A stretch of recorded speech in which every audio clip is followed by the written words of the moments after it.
حديث نمبر 271 وعن ابن عباس رضي الله عنه قال قال رسول الله صلى الله عليه وسلم أمرت أن أسجد على 7 أعظم على الجبهة وأشار بيديه إلى أنفه واليدين والركبتين وأطراف القدمين متفق عليه.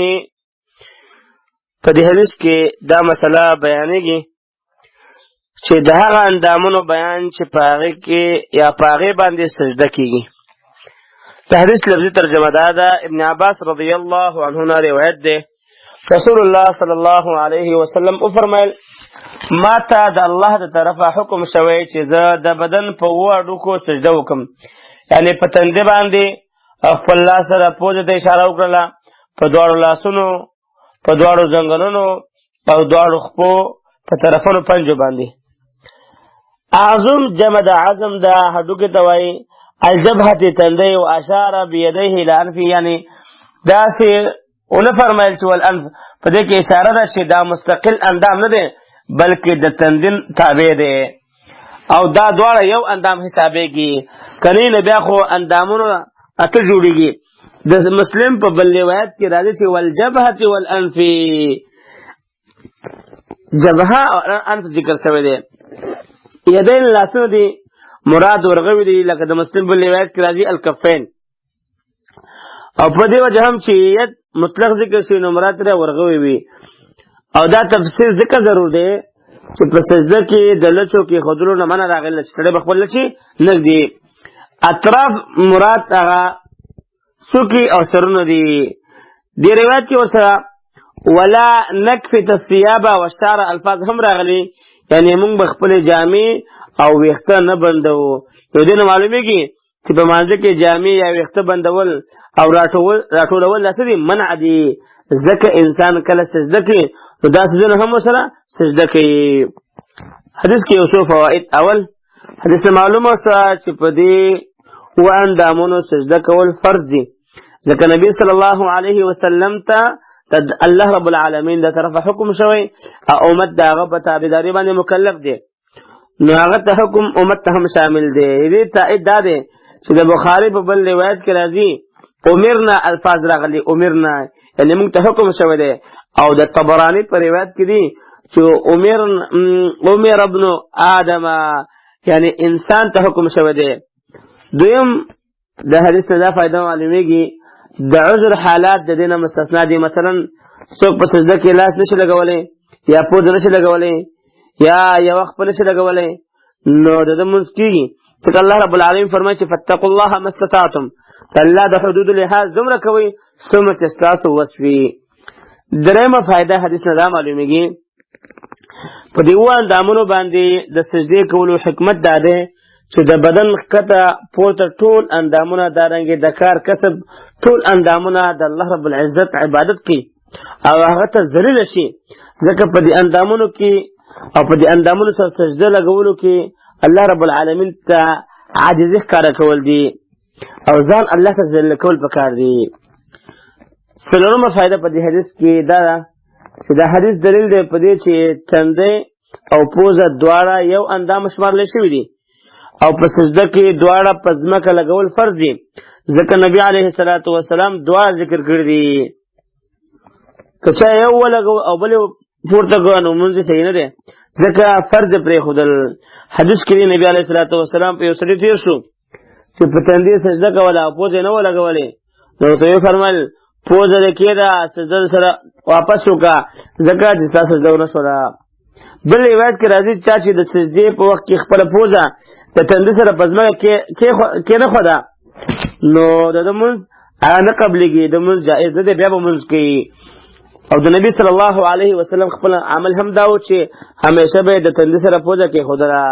د دې دواړو دلیلونو معلومه شوه که چا یوازې پوزه یا یوازې تندی ولګو نو منځ یې درست نه دی، دوباره به څه کوي منځ کې. دې باره کې د بعضو خلکو قول صحیح دی چې دوی په ویسې د په پوزه باندې اکتفا کول صحیح دي، نه دا د حدیث خلاف خبره ده، ځکه چې رسول الله صلی الله علیه وسلم فرمایي چې واشار بيديه الى انفه، دواړه ضرور دي. دې وجنه کوم خلک چې دا خبره کوي چې یو باندې اکتفا صحیح ده نو دا خبره بالکل غلطه ده د رسول الله صلی الله علیه وسلم د صریح حدیث سره خلاف ده. موږ تاسو باندې لازم ده چې خپل پیغمبر خبره ومنو. موږ الله رب العالمین په قبر کې د پیغمبر پوښتنه کوي او پیغمبر موږ دا خبره کړې چې اشاره بيده الى انفه، پیغمبر خبره منل ضرور دي. پنځمه فائدہ په دې حدیث کې دا معلومیږي د نبی صلی الله علیه وسلم د عمل د هغه چې کوم عمل دی هغه د سجدې بیان دی، کوم چې په وسجدو کې ذکر شوی دی نو شرعي سجده به هغه وي د کومې بیان چې نبی صلی الله علیه وسلم په خپل قول او دائمي عمل سره کړی دی. د دې نه علاوه نور څه ویل بې ځایه تکلفات کول دي، ځانه خبرې کول دي. شپږمه مسله دا فایده دا معلومیږي پوزه، تندی او لاسونه دالک بغیر د حائل او پردې نه په ځمکه کې ښودل افضل دی، ځکه په دې کې ډېر عبودیت او عاجزي ده. البته شرط نه دی د ګرمۍ او یخنۍ ضرورت بوجه په کپړه باندې سجده لګول هم جایز دي، لکه دا کار به صحابه کرامو کولو. د جمهور علماو په نیز په قالین، وړۍ دارنګې پړونو باندې سجده کول مکروه نه دي. البته هغه وایي چې افضل دا ده سړی دې نه باید ځان وساتي، ضرورت نه بغیر باید دې نه څه وکړي ځان وساتي. او کوم قالینې او دارنګې فرشونه چې په جماعت کې غوړېدلي دي باقي باندې سجده بالکل جایز ده، سمانات پکې نشته. اومه فایده دا معلومه چې په ځمکه ځنګلونه او ګوډې لګول او د خپو دا ګوتې قبلې ته متوجه کول دا ضروري دي. اتمه فایده دا معلومه کې حدیث نه معلومه شوه چې د سجدې په وخت کې بعضې اندامونه د ځمکې نه اوچتول لکه یو خپه یا دواړه خپې یا پوزه جایز نه دي. که چا دا کار وکړو نو مونځ به سوي باطل وي. البته که اول څه وخت ولګي او بیا پورته کړي او یا اول پورته کړي او بیا ولګي نو مونځ یې وشي، خو دا کار کول جایز نه دي. په کار دا ده چې مؤمن مسلمان هغه د پیغمبر خبره ومني. نهمه فایده په دې حدیث کې دا ده چې حدیث دلیل دی په دې چې د سجدې په وخت کې جامه راغونډول دا منع دي. هغه داسې چې د لاندې نه راپورته کړي یا راغونډه کړي او خېټو سره جفته کړي، ځکه دا د مانځه د زینت خلاف عمل دی او که دا کار د کبر د وجې نه هم وشي دا هم ناروا ده. لهذا مؤمن مسلمان په مانځه کې خشوع کې الله رب العالمین ته هغه به توجه باندې ودرېږي. درجه د حدیث صحیح حدیث د امام بخاري، امام مسلم، امام ابو داود، امام ترمذي، امام نسائی، ابن ماجه هغه نقل کړی دی. حدیث نمبر 242 وعن ابن بحينة رضي الله عنه أن النبي صلى الله عليه وسلم كان إذا صلى فرج بين يديه حتى يبدو بياض إبطيه متفق عليه. دې حدیث کې د سجدې په وخت کې د دواړو لاسونو حالات بیانې.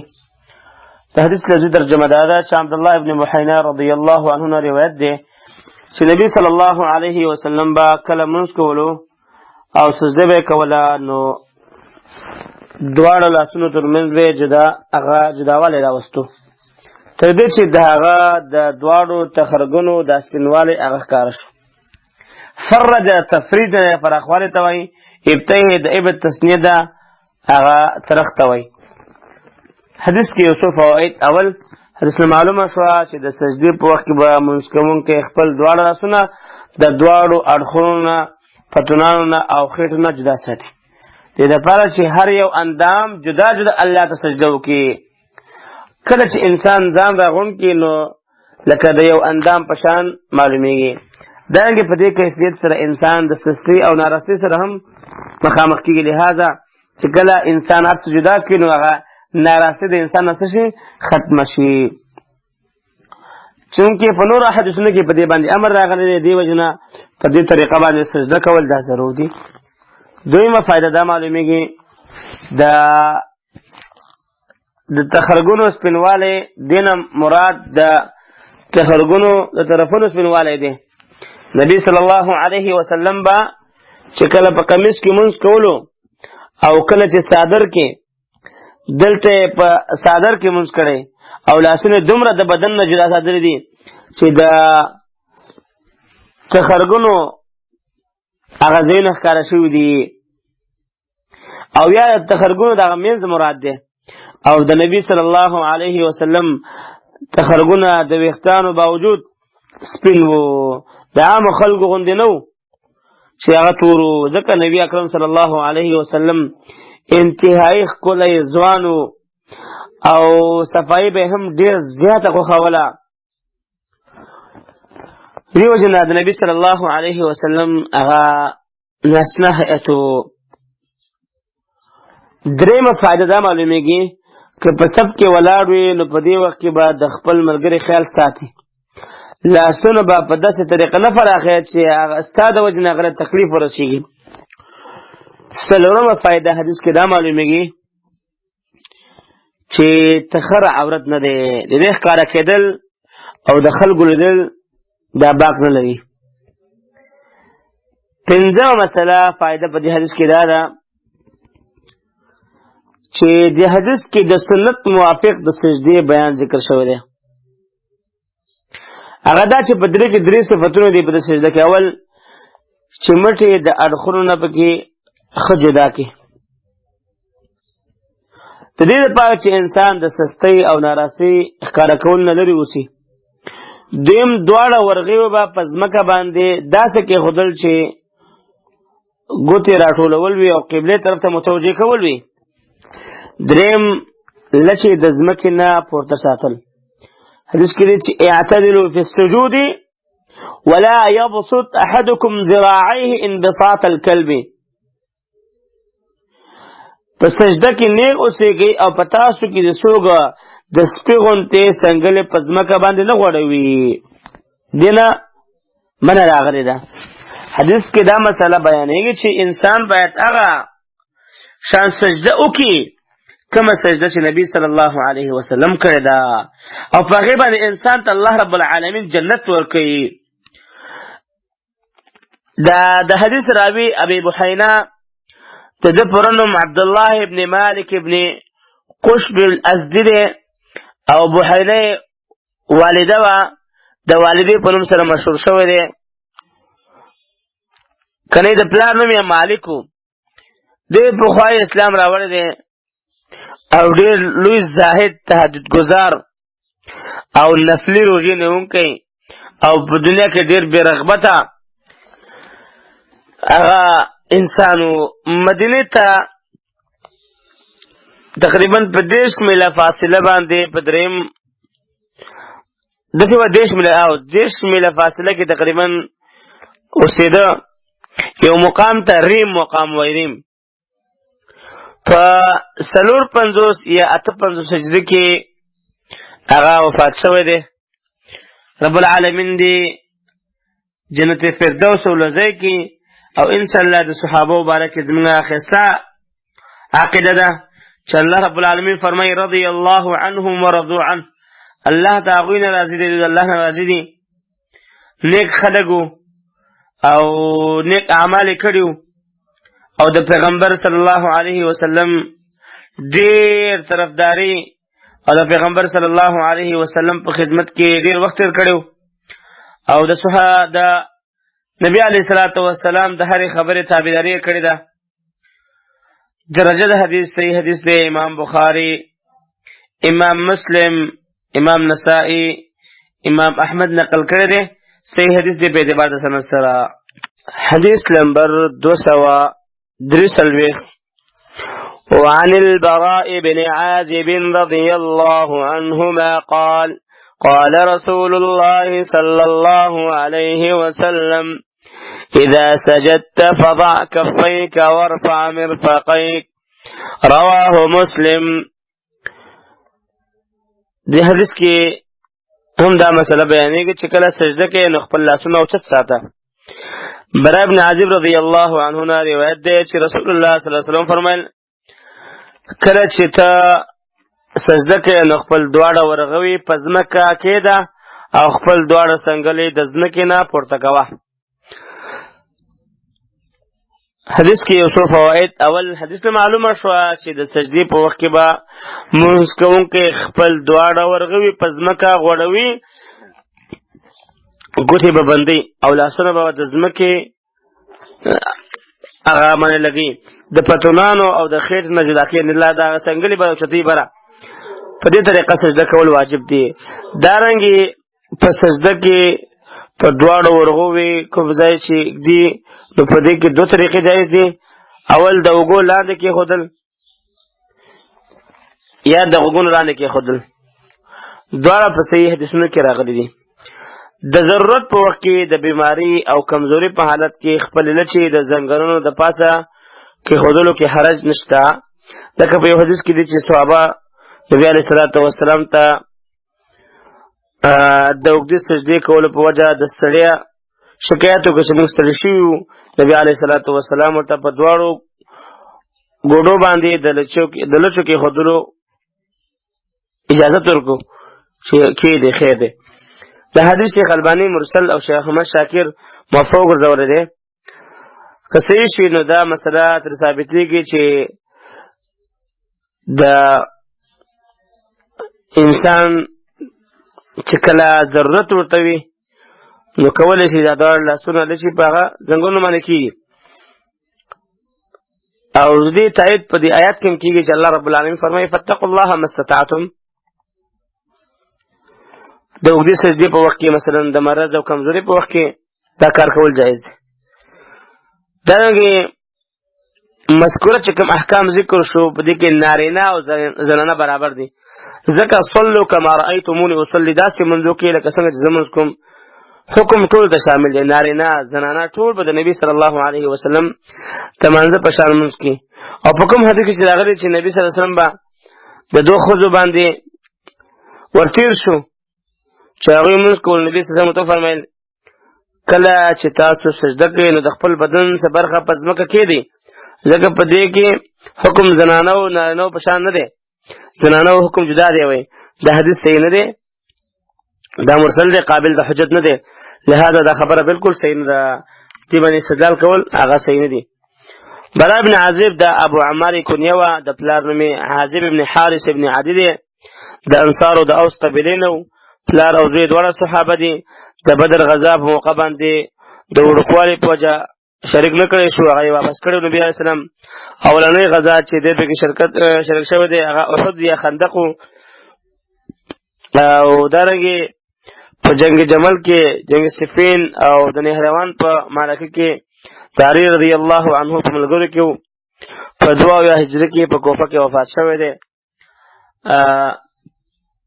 درجه د حدیث چې دا صحیح حدیث دی امام مسلم نقل کړی دی، ابن خزیمه امام احمد نقل کړی دی، په اعتبار د سند سره څه پکې نشته ان شاء الله.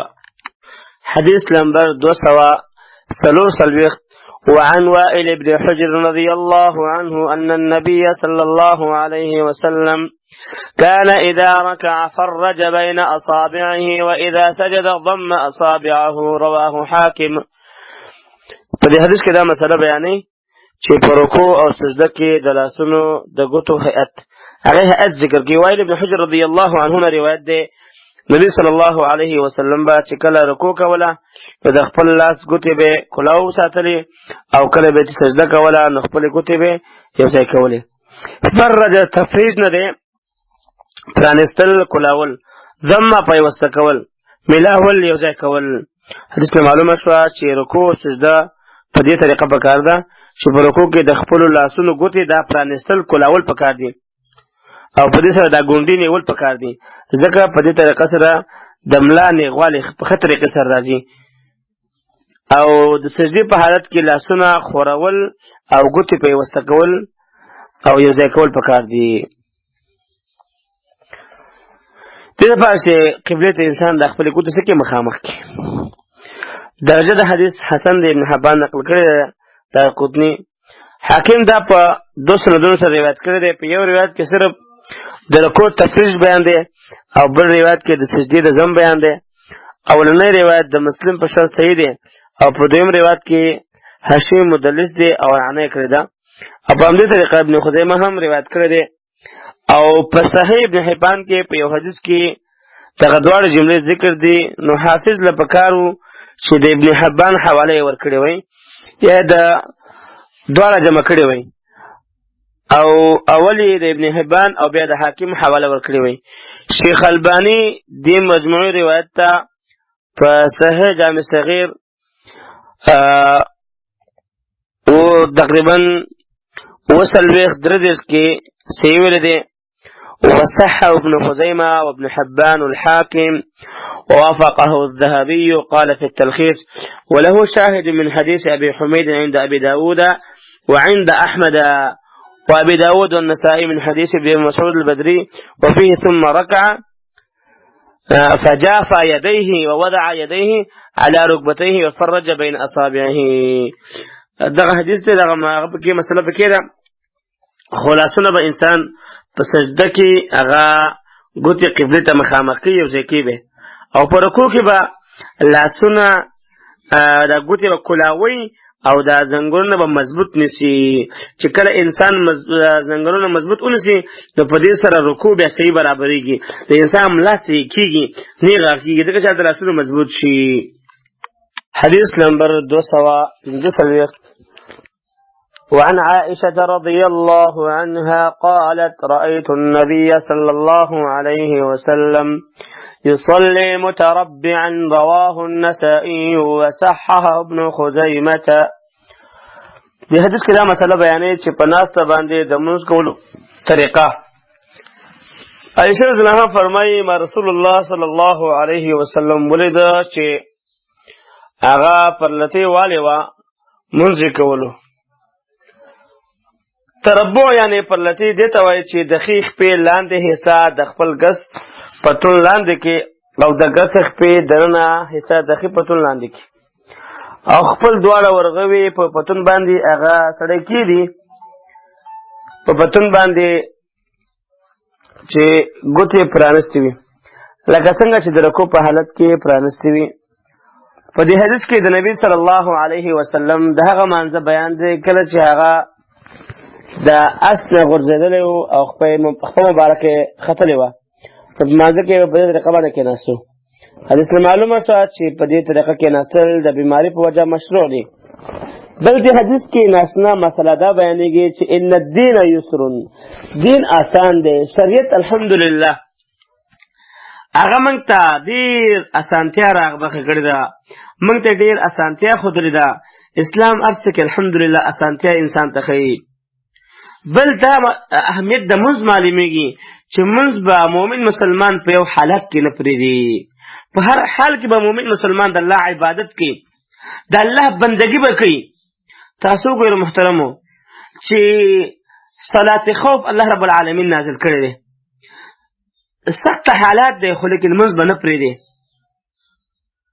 افسوس د هغه انسانانو له چې هغوی تکلیف نه وي نه بیماري وي نه څه مشکل وي بیا هم منځونو ته نه حاضرېږي او بیا هم منځونه نه کوي کله کوي کله نه کوي. نو محترمو ولې په دې باندې خپل ځان نه آګاه کړو ولې ځان په دې نه خبرو چې دا منځ په اسلام کې مهم رکن دی. نبی علیه السلام فرمای اول ما يحاسب به العبد يوم القيامه الصلاه. اول چې د قیامت په ورځ باندې انسان سره حساب او کتاب کېږي هغه منځ باندې کېږي. نو چې یو انسان د منځ په پارچه کې ناکام دی یو انسان منځ په ټیم باندې نه کوي انسان منځ هغه په صحیح معنا سره نه کوي کله کوي کله نه کوي او کله وخت کې کله نه وخت وکي نو دا انسان به نور عبادتو کې څه کوي. زما عزتمندو الله رب العالمین ته ورتګ دی آخرت ته ورتګ دی. یو ورځ داسې د محترمو نبی علیه السلام فرمایي يحشر الناس يوم القيامة حفاة عراة غرلا. دا انسانان په داسې حال کې رب العالمین ته ورځي چې خپې بلوي ناسونه ته وي ناشنا حال کې الله ته روان یو. اے محترمو الته مو ته دا پکار راځي چې دا عبادت په صحیح معنا سره وکړو منځونه وکړو دارنګې د منځونو اهمیت وپېژنو د منځونو صحیح طریقه هغه وپېژنو. د نبي علیه السلام نه د منځ کومه طریقه نقل وي هغه عملي کړو.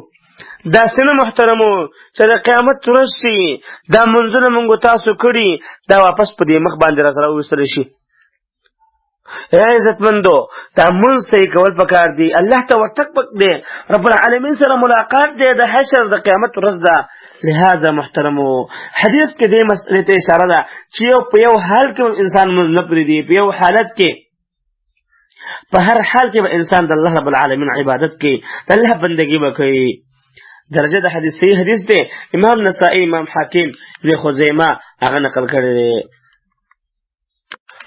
حدیث نمبر 246 وعن ابن عباس رضي الله عنه أن النبي صلى الله عليه وسلم كان يقول بين السجدتين اللهم اغفر لي وارحمني واهدني وعافني وارزقني رواه الأربعة إلا النسائي واللفظ لأبي داود وصححه الحاكم. په دې حدیث کې دا مسله بیانېږي چې د دواړو سجدو ترمنځ کومه دعا لوستل پکار دي. د حدیث لفظي ترجمه دا ده ابن عباس رضی الله تعالی عنهما نه روایت ده چې نبی علیه الصلاة والسلام به د دوو سجدو ترمنځ د ناستې په وخت کې دا دعا لوستله چې اللهم اغفر لي، یا الله ما ته بخنه وکړه، په ما رحم وکړه، ما ته هدایت وکړه، او یا الله د ظاهري او د باطني بیمارونو مې وساته، یا الله ما ته حلال وکړه. دا د دعا مطلب دی. اغفر لي منا مغفرت وکړه ما ته، یعنې زما ګناهونه فرقا او په دې مې مرانه سي الله. ورحمني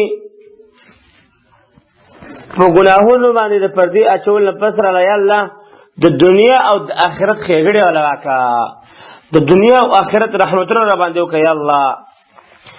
یا الله ته خپل رحم ما باندې وکړه چې ستا د رحم انتها نشته. دارنګې وحدني یا الله ما ته هدایت وکړه. هدایت دو معناګانې دي، یو حق او سمې لارې طرف ته رهنمایي او لارښودنه وکړه یا الله. دویم علم نافع، عمل صالح او مضبوط ایمان توفیق راکړه یا الله. او هدایت صرف د الله په اختیار کې دی. وعافني په دین کې مې د ګناهونو او شبهاتو نه محفوظ کړي یا الله. یا الله په بدن کې مې د بیماریانو نه مرضونو نه وساتي او محفوظ کړي.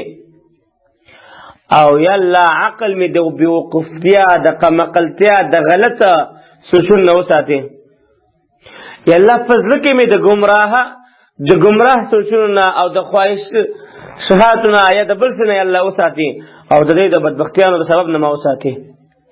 ورزقني یا الله په دنیا کې حلال رزق ما ته راکړي چې ستا د مخلوق نه د سوال کولو نه محفوظ شم یا الله. او په آخرت کې آیا الله زه د نیکانو د بندگانو سره یو ځای شم. ناشنا دعا ده چې انسان دا ووایي او په دې باندې یقین وکړي. حدیث کې یو څو فواید. اول ډېره جامعه دعا ده، په دې کې د دنیا او آخرت د خیرونو غوښتنه ده او د دنیا د آخرت د شرونو نه پکې د پناه غوښتو اسباب دي. ځکه چې رحمت سره ښېګړه راځي او مغفرت سره د شر نه انسان خلاصېږي. هدایت انسان دواړو ته رسوي. رزق هر هغه شی دی چې په هغې سره بدن، روح او زړه ته غذا او خوراک ملاویږي. دویمه فایده په دې حدیث کې دا ده په فرض او دغه نفل دواړو منځونو کې د دوو سجدو ترمنځ دا دعا ویل سنت ده او مستحب ده. دریمه فایده دا ده دې حدیث معلومه شوه چې نبی صلی الله علیه وسلم هغه به د دوو سجدو ترمنځ کم از کم دې دعا ویلو په اندازه باندې کېناسته او دې ته جلسه وایي او دا فرض ده. ډېر مونځ کوونکي موږ مسلمانان دې نه غافله یو.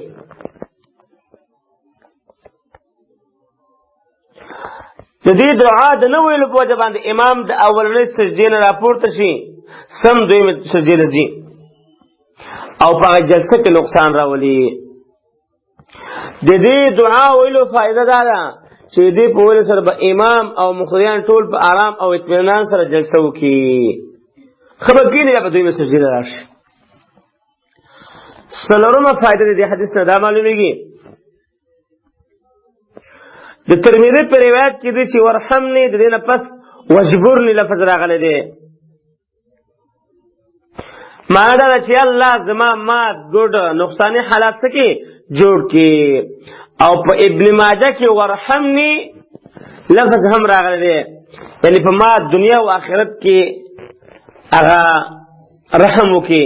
او یا الله ما په دنیا او آخرت کې اوچت کې، الله په دنیا او آخرت کې زما مشکلات ختم کې، یا الله ما د جنت اوچتي مرتبه ته ورسې. پنځمه فائدہ په دې حدیث کې دا ده چې د دو ترمنځ رب اغفر لي دعا هم راغلی ده. رسول ابو داود هغه نقل کړی ده. شپږمه فائدہ دا ده چې دې حدیث ته معلومه شوه چې د مانځه هر حالت ته چې انتقال راځي په هغې خامخا شریعت او ذکر ښودلی دی. د مانځه هېڅ یو رکن خاموش نه دی، بلکې سویل پکې خامخا راغلی دي. او دا د امام شافعي رحمه الله، امام احمد، اسحاق او جمهور علماء وینا ده. امام ترمذی رحمه الله نه نقل دي چې دا به فرضي او نفلي دواړو منځونو کې پکار ده. صرف د امام ابو حنیفه رحمه الله نه نقل دي چې په جلسه کې ذکر نشته. دا حدیثونه وای دا دغه د رائے خلاف دي، دغه د مذهب خلاف دي. په دې وجه نه دا خبره د امام ابو حنیفه رحمه الله صحیح نه ده. صحیح حدیث دی په دې کې دا راغلي دا دعا پکار ده. دا ابو داود او حاکم په یو روایت کې چې اوخذونی ورزقنی، او دا حاکم په بل روایت کې راځي چې وعافنی ورزقنی. لکه څنګه چې مصنف دلته دا حدیث نقل کړ. نو دې روایت مجموعه شراوالی تقریبا و الفاظ راغلي دي. یو اللهم اغفر لي، دیم ورحمني، دریم مجبرني، څلورم ورفعني، پنځم وحدني، شپږم وعافني، وم ورزقني. مختلف الفاظ راغلي دي. امام نووي رحمه الله فرمایي چې دا ټول جمع کول پکار دي. د ابن ماجه پر روایت کې سره صلات الليل راغلي دي، لیکن دا قاعده چې کوم ذکر شوی دا چې کوم شی په نفل کې ثابت وي هغه په فرض کې هم ثابت وي. که داسې یو دلیل راشي چې یاره دا صرف خاص دی په فرض پورې یا خاص دی په نفل پورې، بیا صحیح ده. که نه چې نس نه وي راغلی دواړو کې دا دعا ویل شته. دارنګې د مسلم په بل حدیث کې دي کله به چې یو سړی اسلام قبول کو، نبی علیه الصلاة والسلام به ورته منځ ښودلو. چې کله به ورته منځ ښودلو بیا به ورته حکم وکړو چې دا کلمات ووایه چې اللهم اغفر لي وارحمني واجبرني وارفعني واهدني وعافني وارزقني. دارنګ یو کس راغی او عرض وکړ یا رسول الله صلی الله علیه وسلم زه د قرآن کریم صبر نشم زده کولی، ما ته داسې کلمات داسې شی راوښیه چې زه د قرآن کریم په ځای باندې وایم. نبی علیه الصلاة والسلام دا کلمات ورښودلو. دا حدیث امام احمد نقل کړی 4 جلد صفحه 356 کې. دا حدیث درجه حسن حدیث دی. امام ابو داود، ترمذی، ابن ماجه نقل کړی دی. په دې کې حبیب ابن ابي ثابت ثقه فقيه جل قدر شخصیت دی، خو مدلس دی او په عنعنه سره نقل کړی دی. البته د اصل حدیث د پاره د حذیفه حدیث شاهد دی په دې باندې. اصل د حدیث د پاره د حذیفه رضی الله عنه صحیح حدیث هغه شاهد دی چې په هغه کې رب اغفر لي راغلی دی. شیخ البانی ته حسن او صحیح ویل دی، او په دې کې کامل ابن علا هغه حسن الحدیث دی. نور محققین هم د حدیث صحیح کړی دی او حسن یې ګرځولی دی. او د دې تفصیل لپاره تاسو کتلی شئ الموسوعه الحدیثیه دانګه مسند امام احمد پنځم جلد راوي صفحه چې تفسیر د هغه الته ذکر شوی دی.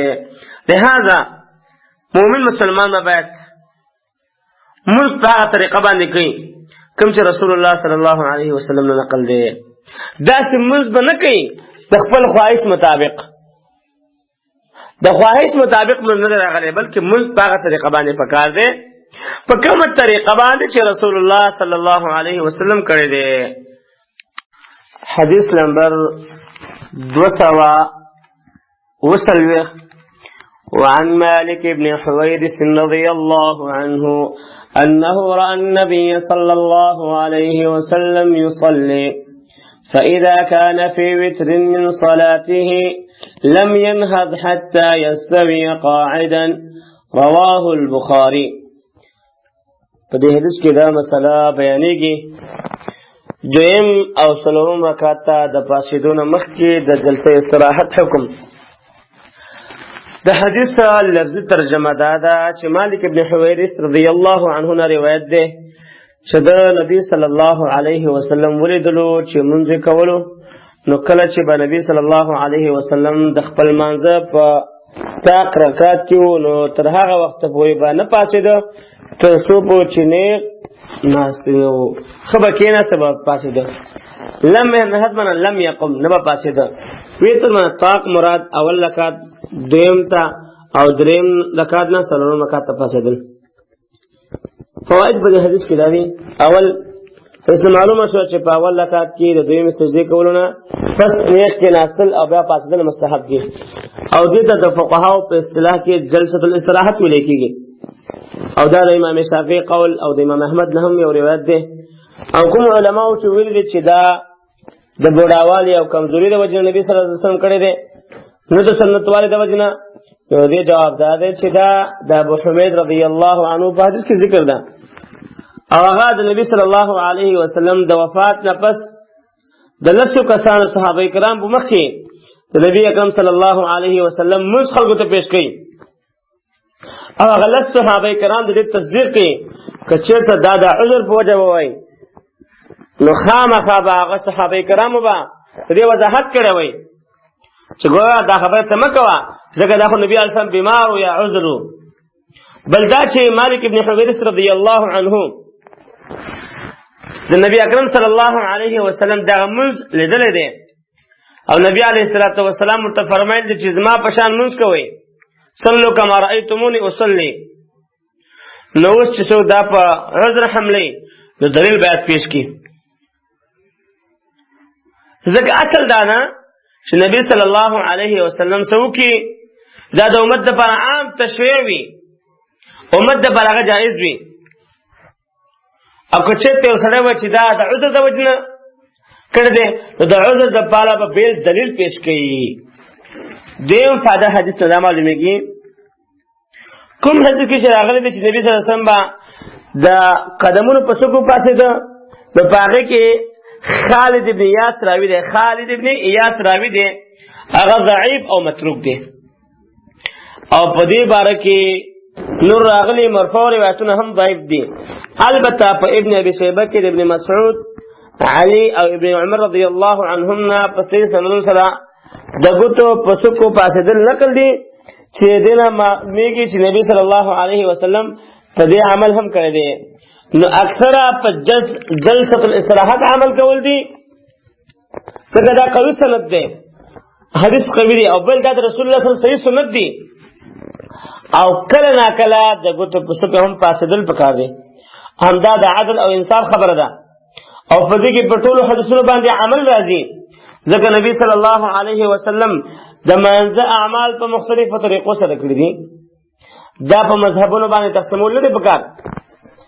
دریم فائدہ په حدیث کې دا ده چې جلسه کې هیڅ ذکر او دعا نشته بلکې دې لپاره دا جلسه کې چې اندامونه په آرام شي بیا به سړی پاسېږي.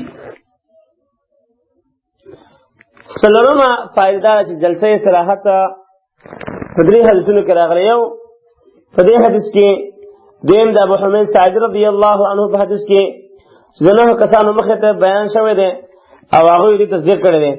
نبي علیه السلام مونځ بیانوي هغوی تصدیق وکړو گویا کې د لسو صحابو نقل شوی دی.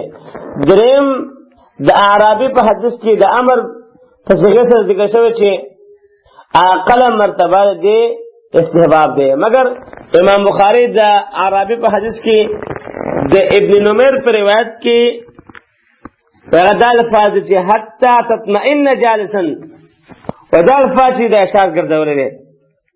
او بیا فرمایي چې د ابو اسامه په روایت کې حتی تستوی قائما الفاظ دي. او د دې تایید دا دی چې دلته اطمینان ذکر شوی او په جلسه الاستراحت کې اطمینان نه وي. دا رنګه که د ابن نمیر الفاظ ثابت شي نو بیا خو په جلسه الاستراحت واجب شي او په دې باندې چا قول نه ده کړی. نو معلومه شوه چې د اعرابي په حدیث کې د جلسه الاستراحت الفاظ محفوظ نه دي. و که چیرې محفوظ ومنلی شي نو بیا ورته تشهد دپاره ناسته مراد دی، نه جلسه الاستراحت. والله اعلم. لهذا بس تطبیق مخکې ذکر شو چې په دواړو حدیثو باندې عمل پکار دی. رسول الله صلی الله علیه وسلم چې کومه هغه ذکر شوې ده. درجه د حدیث صحیح حدیث دی. امام بخاری، امام ابو داود، امام ترمذی، امام نسائی هغه نقل کړی دی په اعتبار د سند سره صحیح حدیث دی. او دا معلومیږي چې مؤمن مسلمان باید هغه د عدل نه کار والی او دا رنګ دې ته باید سوچ وکړي د نبی علیه الصلاۃ والسلام د حدیث جواب اونکي. د نبی علیه الصلاۃ والسلام حدیث په صحیح معنا سره هغه اومني. حدیث نمبر 248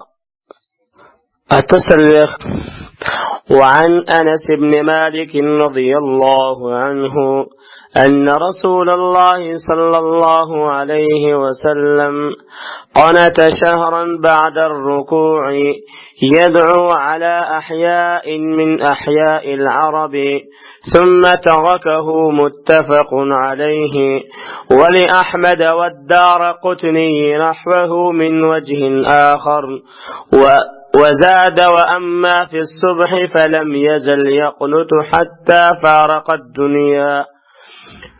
وعنه أن النبي صلى الله عليه وسلم كان لا يقنت إلا إذا دعا لقوم أو دعا على قوم صححه ابن خزيمة. فدي حدیث کې دا مسله بیانېږي چې د قنوت نازله د مشروعیت بیان.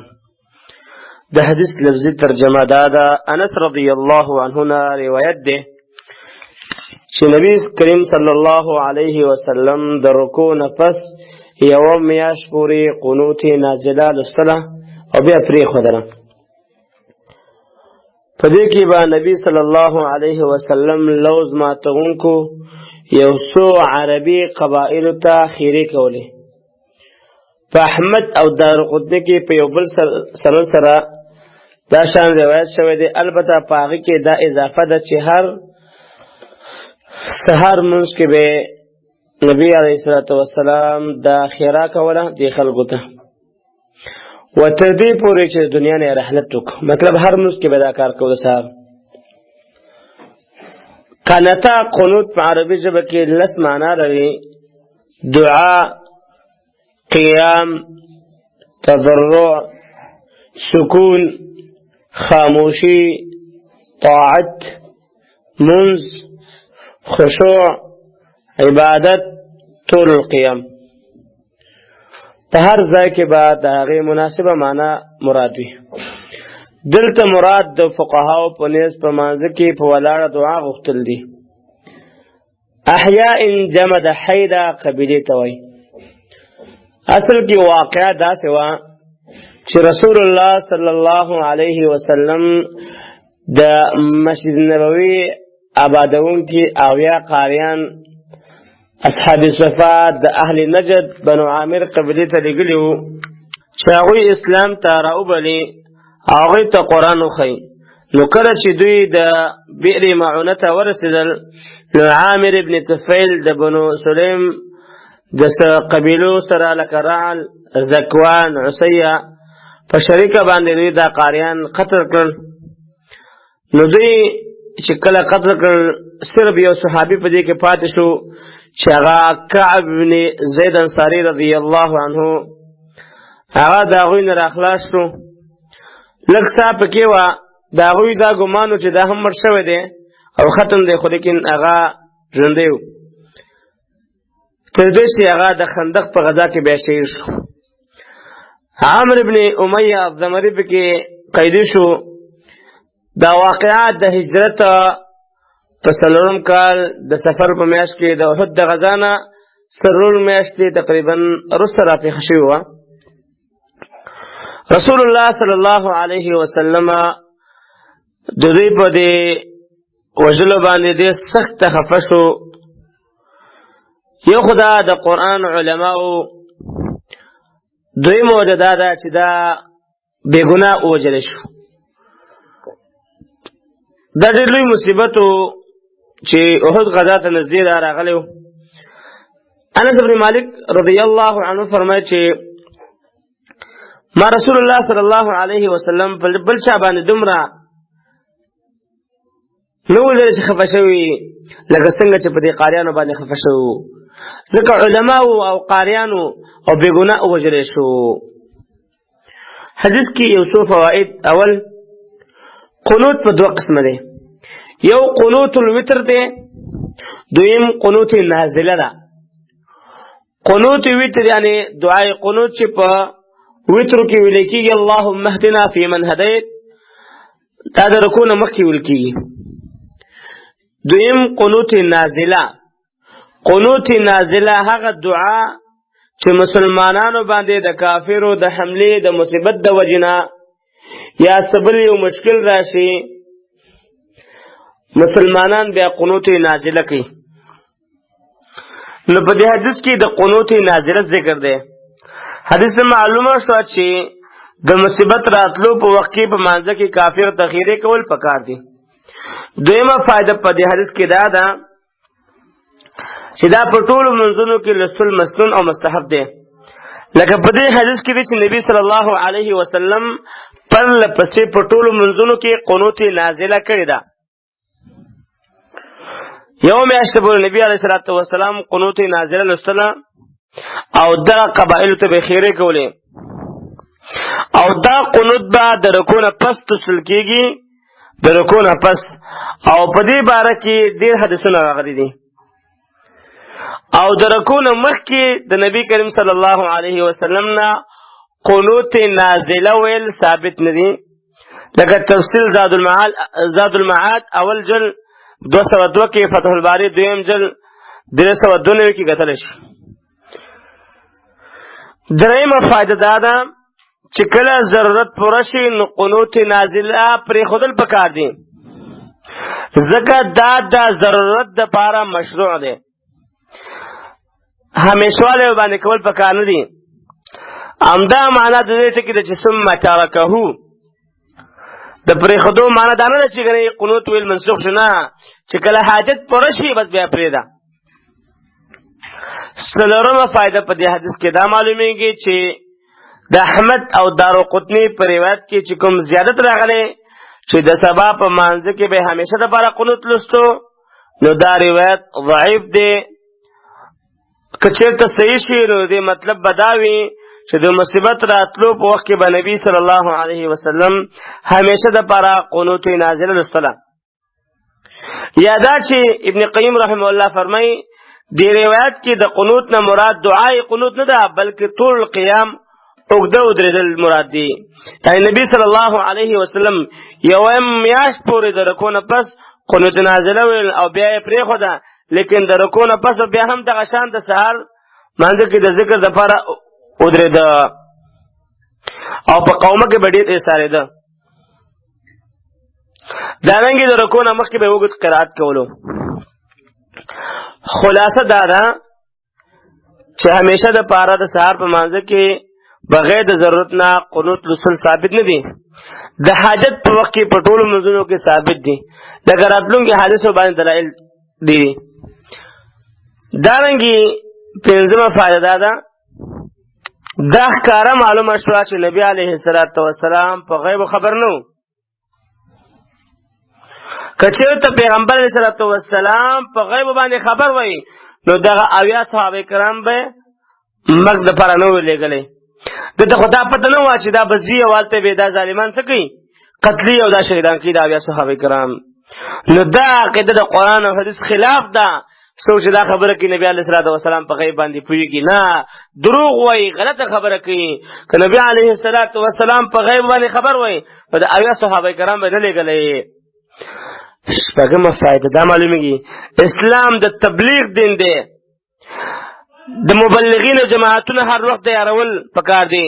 چې د تبلیغ ضرورت وي الته جماعت باید لاړ شي، خلک دعوت وکړي. د قرآن او سنت دعوت پکار دی، د خرافاتو دعوت نه، د خپل منګړاتو دعوت نه، بلکې د قرآن او حدیث دعوت پکار دی. د قرآن او حدیث نشریات پکار دي. خپل هغه شړې لستل خلکو ته پکار نه دي. بلغ ورسوسه ما انزل الیکم من ربکم، چې کوم شی تاسو ته رب العالمین د طرفه نازل شوی دی چې قرآن کریم دی. درجه د حدیث صحیح حدیث د امام بخاری، امام مسلم، ابن خزیمه، دارقطنی نقل کړی دی. د احمد او دارقطنی زیادت هغه د درې وجونه ضعیف دی.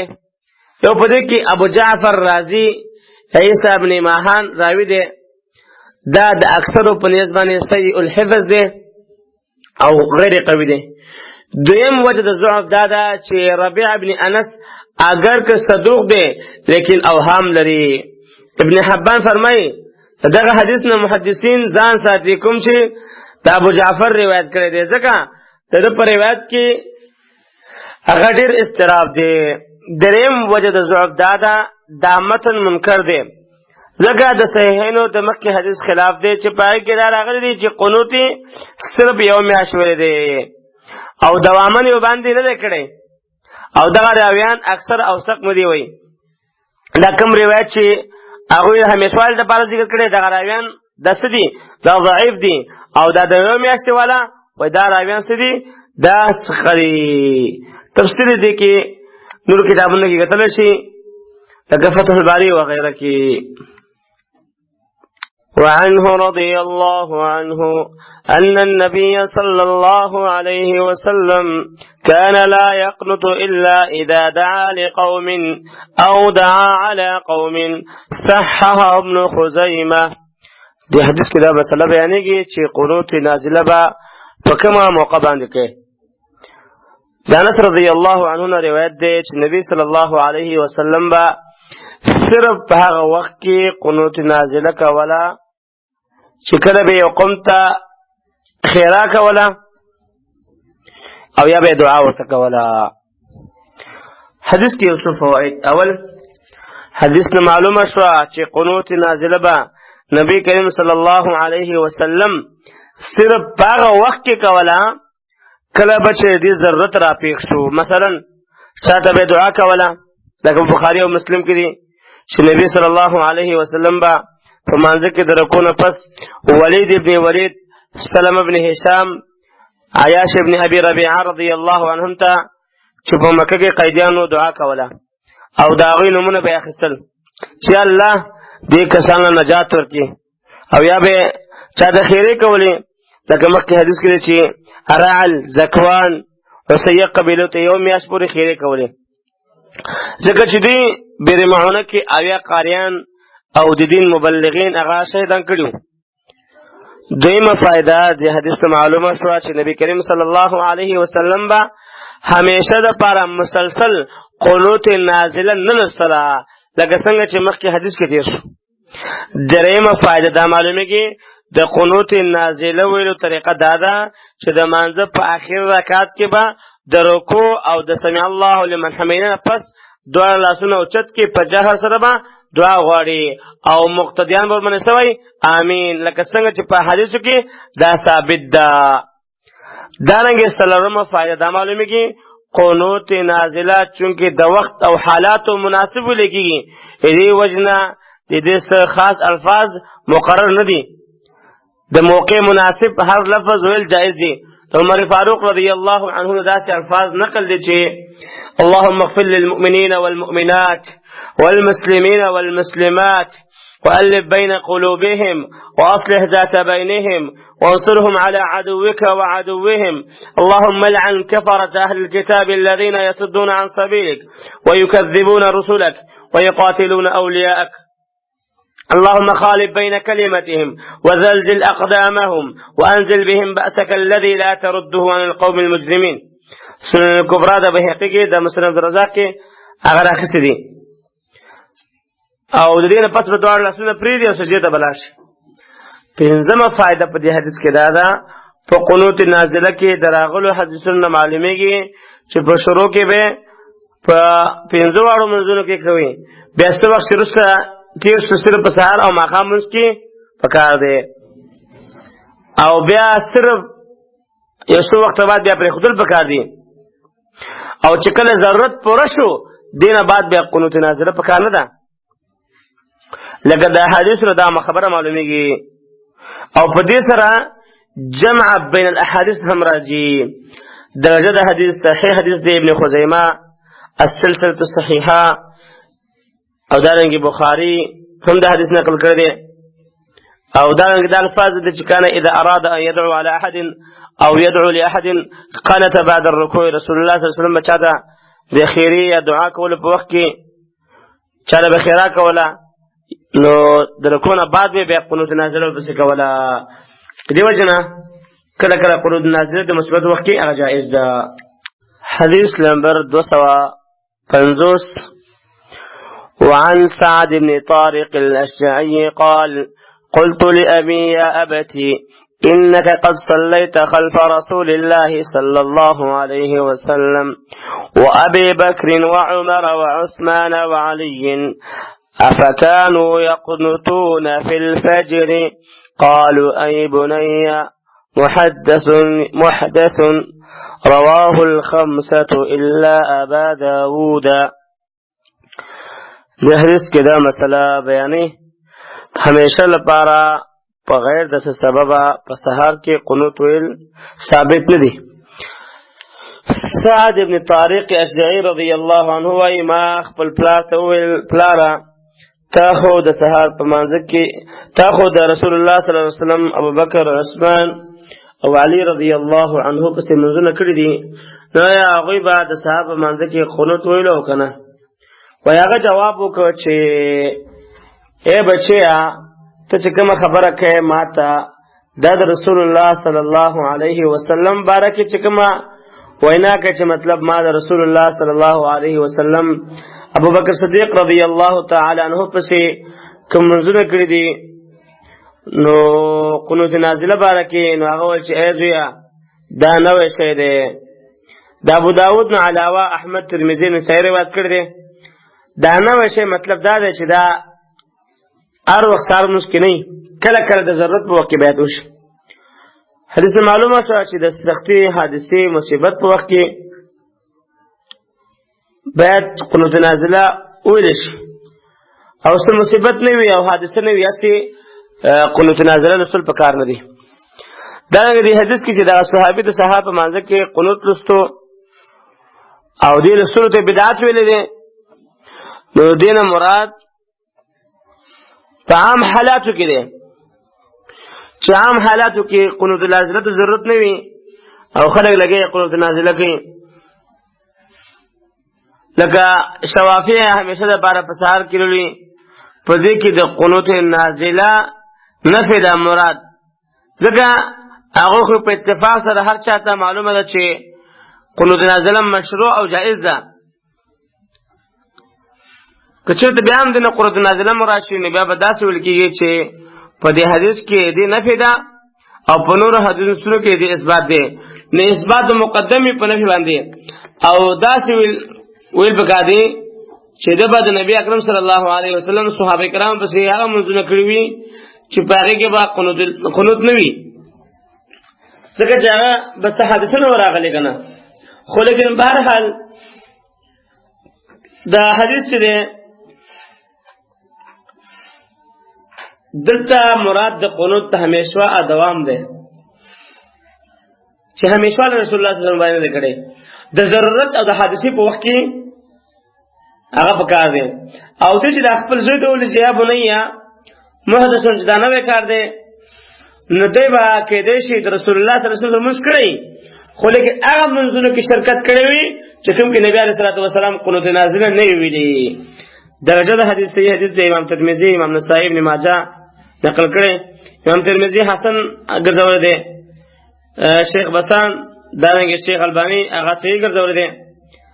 دا سعد بن طارق پرنومي د سعد بن طارق ابن اشم ابن مسعود اشجعی کوفی دی، کنیه ابو مالک و فسقه او معتمد تابعین کې شمار دی. یوسل سلویخ هجری کې د یوسل سلویخ هجری په آخر کې وفات شوی دی، په دنیا نه رحلت کړی دی.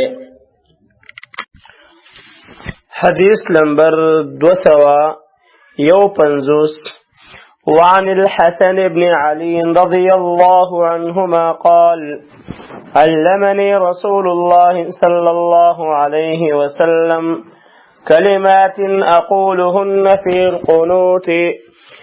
قنوت الوتر اللهم اهدني فيمن هديت وعافني فيمن عافيت وتولني فيمن توليت وبارك لي فيما أعطيت وقني شر ما قضيت فإنك تقضي ولا يقضى عليك إنه لا يضل من واليت تباركت ربنا وتعاليت. رواه الخمسة وزاد الطبراني والبيهقي. ولا يعز من عاديت زاد النسائي من وجه آخر في آخره. وصلى الله على النبي.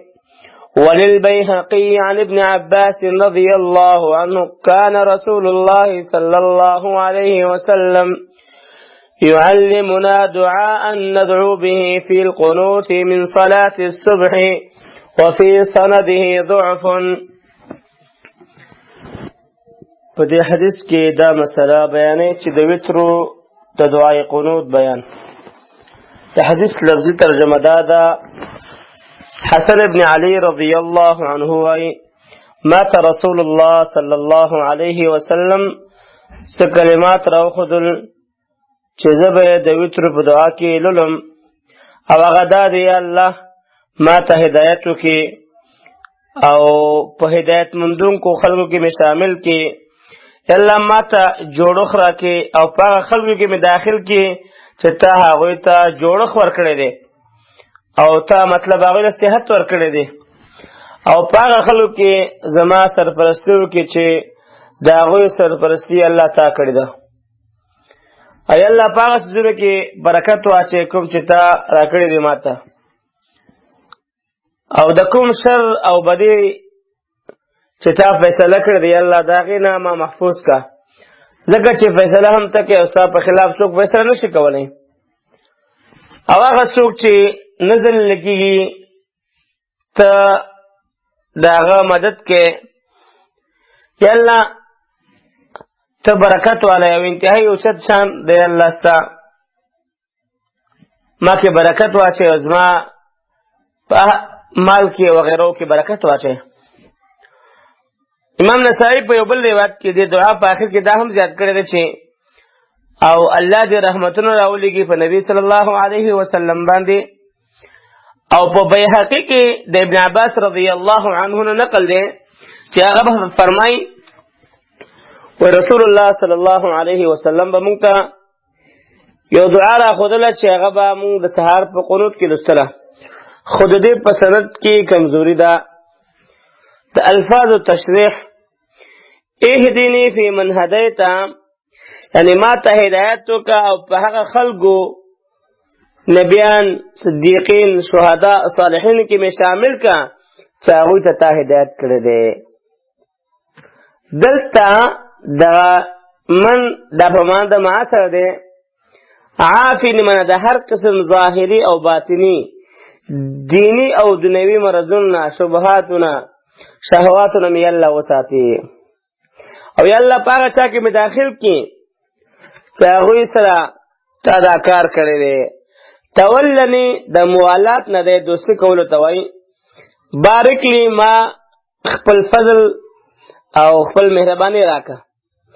شر ما قضیت داغه شر او ضرر نه مې وساته کوم چې تا مالا مقرر کړی وي، یا ستا د بد فیصله نه مې وساته اسنه چې د ګناه په وجه باندې را باندې بد فیصله وشو. تبارکتا ستا فضل او خیګړه ډیره زیاته ده. لا یذل ته چې چا سره دوستي وکړي هغه نظر لکېږي. اگر که دنیا کې باندې د کفارو له طرفه امتحانات راشي او ظاهري هغه ذلیل ښکاره شي، لیکن دا کار ستا په نیز د لپاره عزت او د مرتبې د اوچتوالي سبب دی. د حدیث نه یو څو فواید. اول حدیث ته معلومه شو چې په دعای قنوت کې دا جامع او بهترین دعا لستل مستون او مستحب دي. دیمه فائدہ دعای قنوت به د سورت ختمول نه پس او د رکوع نه مخکې وایي، لکه د ابی بن کعب رضی الله عنه په حدیث کې چې نبی صلی الله علیه وسلم به د رکوع نه مخکې د وتر دعای قنوت ویله. د رکوع نه مخکې دعای قنوت په ډیرو حدیثونو کې راغلی ده. همدا د محققینو علماو قول دی. که چېرته د رکوع نه مخکې انسان نه هېره شوه نو د رکوع نه پسې هم انسان ویلی شي، او که چېرته د بیخي پاتې شوه نو بیا سجده سهو نه لازمیږي، ځکه په وترو کې چې کوم دعای قنوت ده دا واجب نه ده بلکې مستحب ده. او دا د جمهور علماو قول دی، ځکه نبی صلی الله علیه وسلم چې کله په وترو کې دعای قنوت ویلې او کله به پرېښودله دائمي طور سره ورنقل نه دي. درېیمه فایده په حدیث کې دا ده امام له پکار دی چې د مقتدیانو د حال لحاظ وکړي او د هغوی د امین د ویلو د وجې نه دعای قنوت د جمع په صیغه سره ووایي. څلورمه فایده دا ده د دعای قنوت ویلو په وجه باندې او دعای قنوت چې کله وایي او خلک لاسونه اوچتي تکبیر کوي دا د نبي صلی الله علیه وسلم نقل نه دي.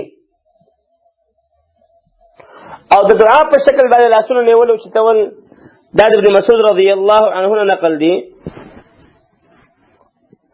او په ابن ابي شيبه کې د نور صحابه کرام نه هم نقل دي. او په قنوت نازله کې لاس اوچتول ثابت دي. نو په دې باندې قنوت وتر کې هم قیاس کېدای شي، دلته هم باید وجه شي، ځکه چې دعا دعاګان دي. کله دعا په شکل لاسونه پورته کول او کله نه پورته کول دواړه جائز دي. پنځمه فائدہ د حدیث نه معلومیږي د دعای قنوت په اخره کې د درود مبارک د نسائی روایت ضعیف ده، نو په دې باره کې صحیح مرفوع حدیث نشته. البته د بعض صحابه کرامو نه دې ویل ثابت دي، لکه د ابو حلیمه معاذ بن حارث انصاری رضی الله عنه په صحیح سند سره نقل دي چې هغه به د وتر په قنوت کې به په نبی علیه الصلاۃ والسلام درود ویلو. او دا کس دی چې عمر رضی الله عنه په تراو باندې مقرر کړو. دغه شان په صحیح ابن خزیمه کې په صحیح سند سره د ابی ابن کعب رضی الله عنه نقل دي چې هغه به په قنوت الوتر کې په نبی صلی الله علیه وسلم باندې درود ویل. نو که چېرته چا درود ویلو نو هم جائز دی. شپږمه فائدہ د حدیث کې دا معلومیږي چې د ابن عباس رضی الله عنه روایت ضعیف دی. د مخکینی حدیث هغه صحیح حدیث خلاف دی. نو لہذا په سهار کې دینه د قنوت وتر جواز نه معلومیږي چې را خل په سهار منځ کې هم قنوت وتر کوي. قنوت نازله ځان له شی دی او قنوت وتر ځان له شی دی. درجه د حدیث صحیح حدیث دی. امام ابو داود، ترمذی، نسائی، ابن ماجه نقل کړی دی. او د درود والا روایت دا ضعیف دی. په دې کې عبد الله ابن علي راوی راغلی دی. که چېرې دا د عبد الله ابن علي ابن حسن ابن علي وي نو د ملاقات د خپل نیکه حسن ابن علي سره نه شوی، دا منقطع شو. او که چېرې د بل عبد الله ابن علي وي نو بیا دا مجهول راوی دی. او د ابن عباس حدیث عبدالرحمن ابن هرمز راوی دی هغه ضعیف دی. دارنګه ابن جريج په هم عنانه کړی دی. لہذا د سند په لحاظ سره دا حدیث دی ضعیف دی. وتر والا چې کوم روایت دی دا ضعیف دی. اما دا بل دعا دا ثابت دی رسول الله صلی الله علیه وسلم نه. دا حسن ابن علي د رسول الله صلی الله علیه وسلم مسعود دی. داغه د زړه د خوشحالي لپاره په دنیا کې داغه د خوشبوئی وا دیو ته خوشحالي ده.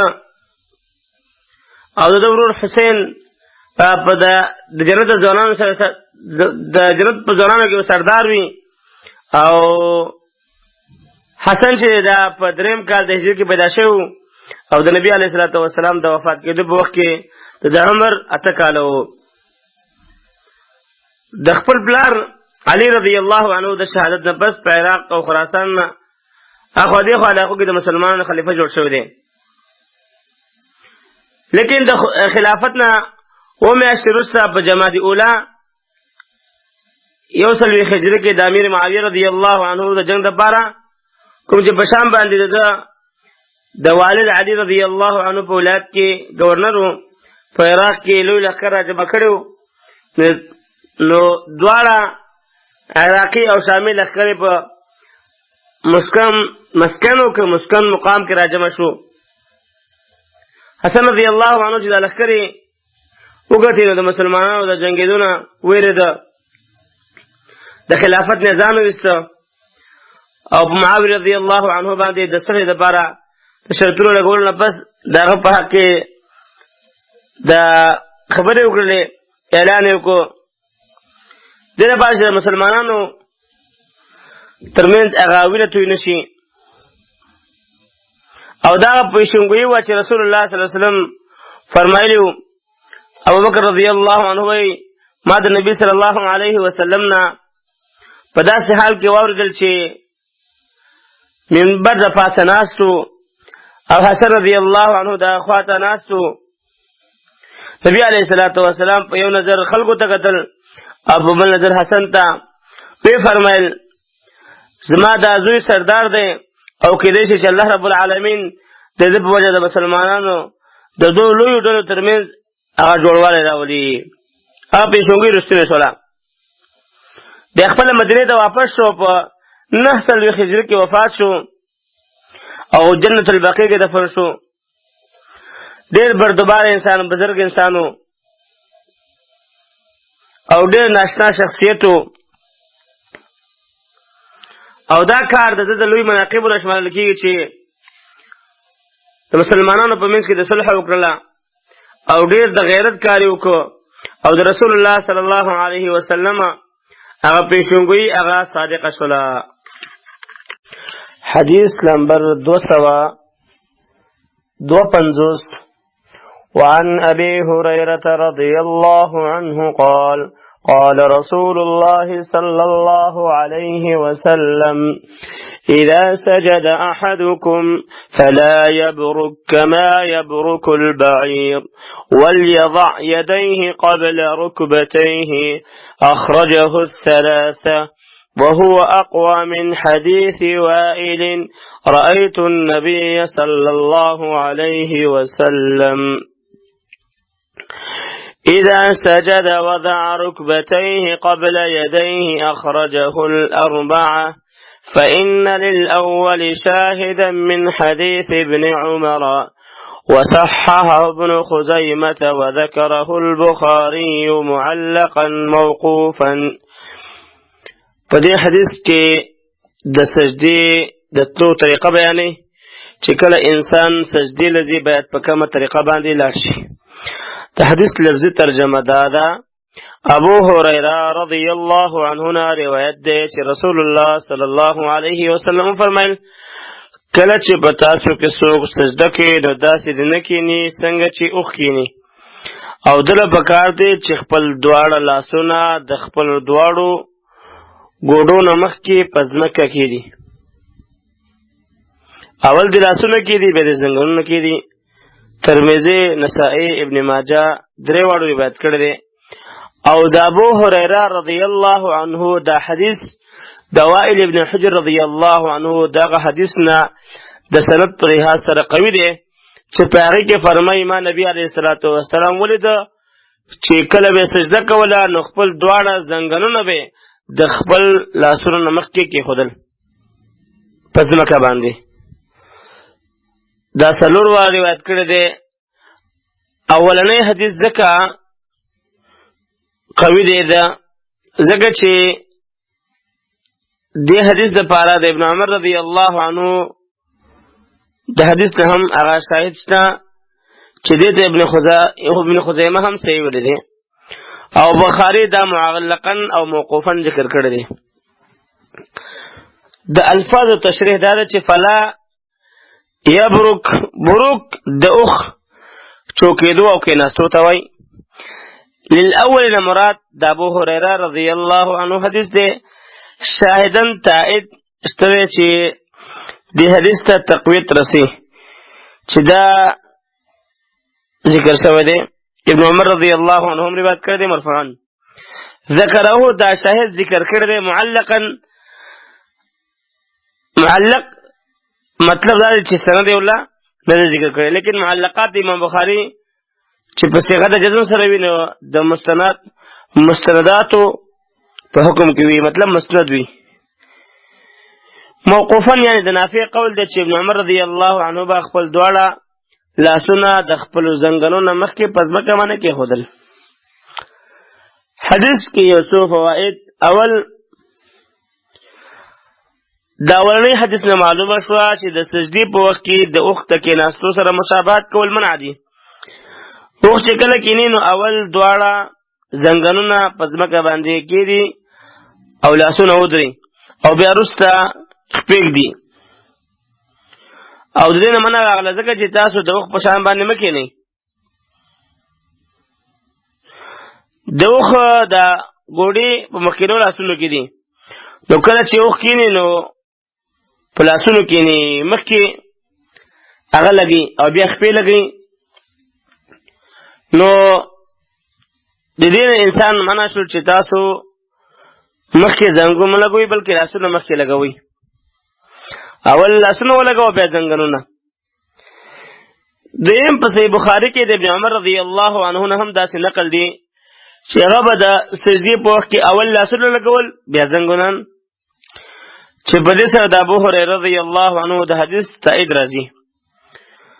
دریم د وائل ابن حجر رضی الله عنه په حدیث کې دی چې نبی علیه الصلاة والسلام به د سجدې په وخت اول زنګنونه لګول بیا لاسونه. خو دا حدیث په ټولو طریقو سره ضعیف دی.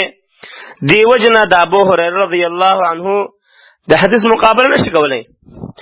او دا قول د امام مالک، امام اوزاعي، امام بخاري، امام ابن حزم او نور جمهور محققینو اصحاب الحدیث دی. بل طرف ته شوافع، احناف، ابن قیم وایي چې اول زنګونان او بیا لاسونه کېښودل پکار دي. بعض علما لکه ابن قیم رحم الله وایي چې د ابو هريره رضی الله عنه په حدیث کې قلب واقع شوی. اصل کې داسې ده چې وليضع رکبتيه قبل يديه. ځکه په دې حدیث کې د اوښ د کېناستو نه منع راغلی ده او د اوښ کېناستل داسې دي چې اول لاسونه لګوي بیا زنګونان. وکه دا قلب ونه منل شي نو د حدیث د اولنۍ او اخرنۍ جملې ترمنځ تعارض راځي. لیکن علامه فیروز آبادي په قاموس کې او علامه طحاوي په مشکل آثار کې ذکر کړی دي چې د انسانانو برعکس د اوښ زنګونان په لاسونو کې وي، بلکې د انسان نه سیوا د باقي ټولو چرپیانو ګوډې په لاسونو کې وي. نو اوښ د کېناستو په وخت کې اول زنګنونه ږدي، لاسونه ودرولي وي، بیا وروسته هغه لګوي. نو په دې حدیث کې دې نه منع راغله چې انسان اول زنګونان ولګوي او بیا لاسونه. څنګه چې اوښ اول زنګونان ږدي او بیا لاسونه، نو دا حدیث صحیح دی، هیڅ قلب پکې نشته وایي. او دا راوی بغیر د دلیل نه خطا ګڼل دا درسته دي، هغه د نسبت د خطای صحیح نه ده. او حافظ ابن قیم رحم الله چې دې انکار کړی دی چې د اوښ ګوډې په لاسونو کې په لغت کې نه راغلی، نو دا انکار صحیح نه دی.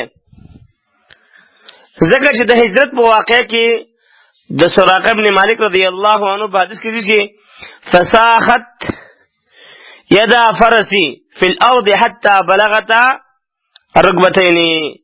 نو زما د اس دواړه لاسونه تر ګوډو پورې په ځمکه کې ښخ شول.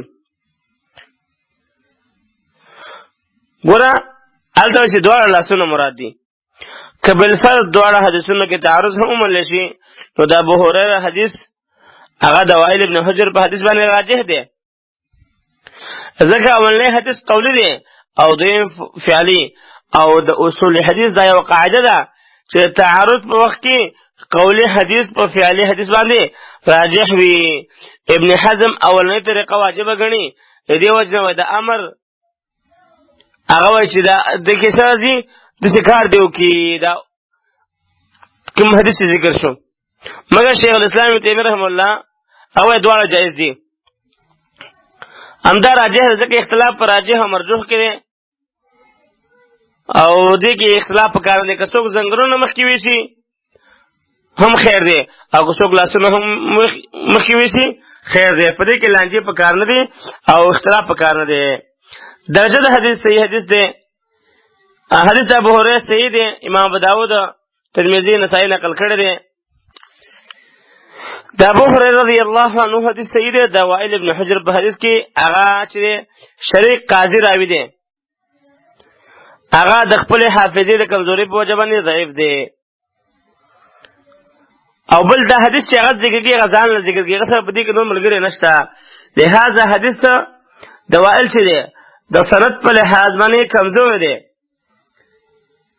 او دا حدیث چې کوم ذکر کېږي ځان له امام ترمذي ورته د شواهد په وجه حسن ویلی دی،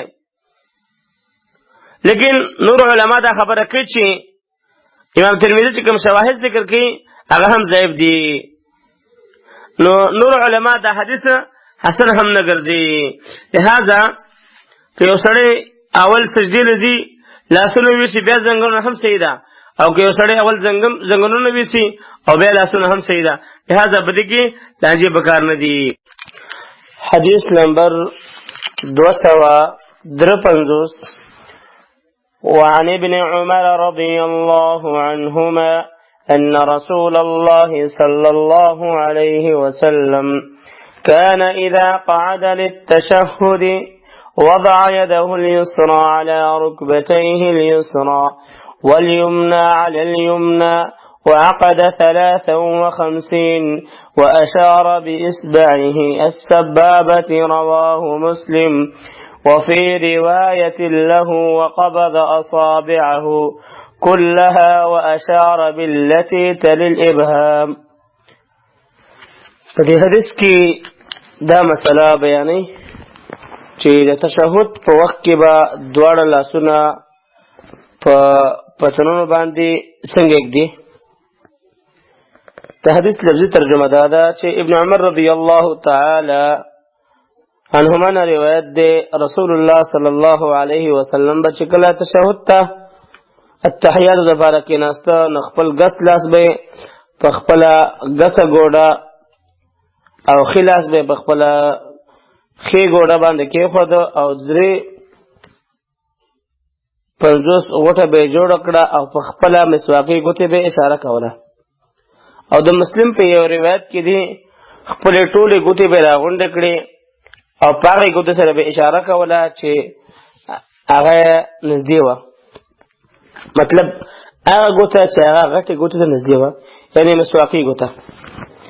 السبابتي هغه ګوته چې د کنځلو او جګړې کولو په وخت کې په جاهلیت والاو او د جاهلیت والا دور کې هغه په دې سره اشاره کوله. اوس زمانه کې هم خلک په دې باندې اشاره کوي. دې ته په شریعت کې مسبحه وایي، یعنی په مانځه کې د اشارې والا ګوته. عقد 53 د 53 غوټه به یې جوړوله او دې طریقه دا ده چې کچه وزیره او منځنۍ ګوته به دا راماته کې او غټه ګوته به د مسواکي ګوتې سره نږدې کېږي. او دا د عرب نیز د عقد انامیل یعنی د ګوتو د بندونو په حساب سره دا د 53 یو نښه وه. د غټې او منځنۍ ګوتې حلقه به دا جوړوله. د دې ګوتو پښتو کې خپل نومونه څوک ورته وزیره وایي، څوک ورته کچه، څوک یو څه څوک بل څه. او دا راماتول دا د 50 نښه وه چې یا 50 یا 55 دې نښه به عربانو جوړوله. عقد 53 یا 53 دا د هغوی خپله طریقه وه.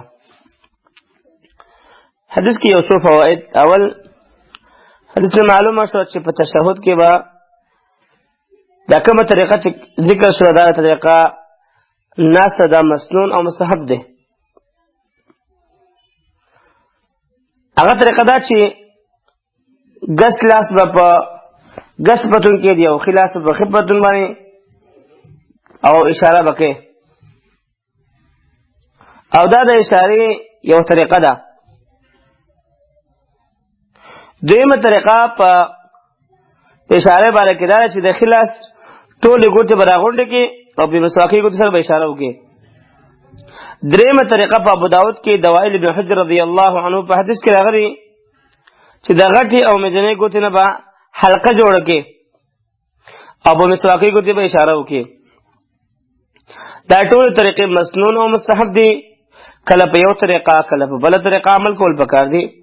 په دې کې تعارض نشته او تناقض نشته، بلکې دې ته تنوع فی العبادات په ګڼو طریقو سره عبادت ادا کول وایي. دویمه فائده دا ده د حدیث دا هم معلومه شوه چې اشاره به څه وخت شروع کې نو اتحیات ته کېناستو سره به سم ګوته پورته کول او سلام پورې به پورته نیولې وي، سلام پورې. ځکه تشهد دعا ده او په دعا کې لاس اوچتېږي. دلته یوه ګوته د لاسونو اوچتولو قایم مقام ده.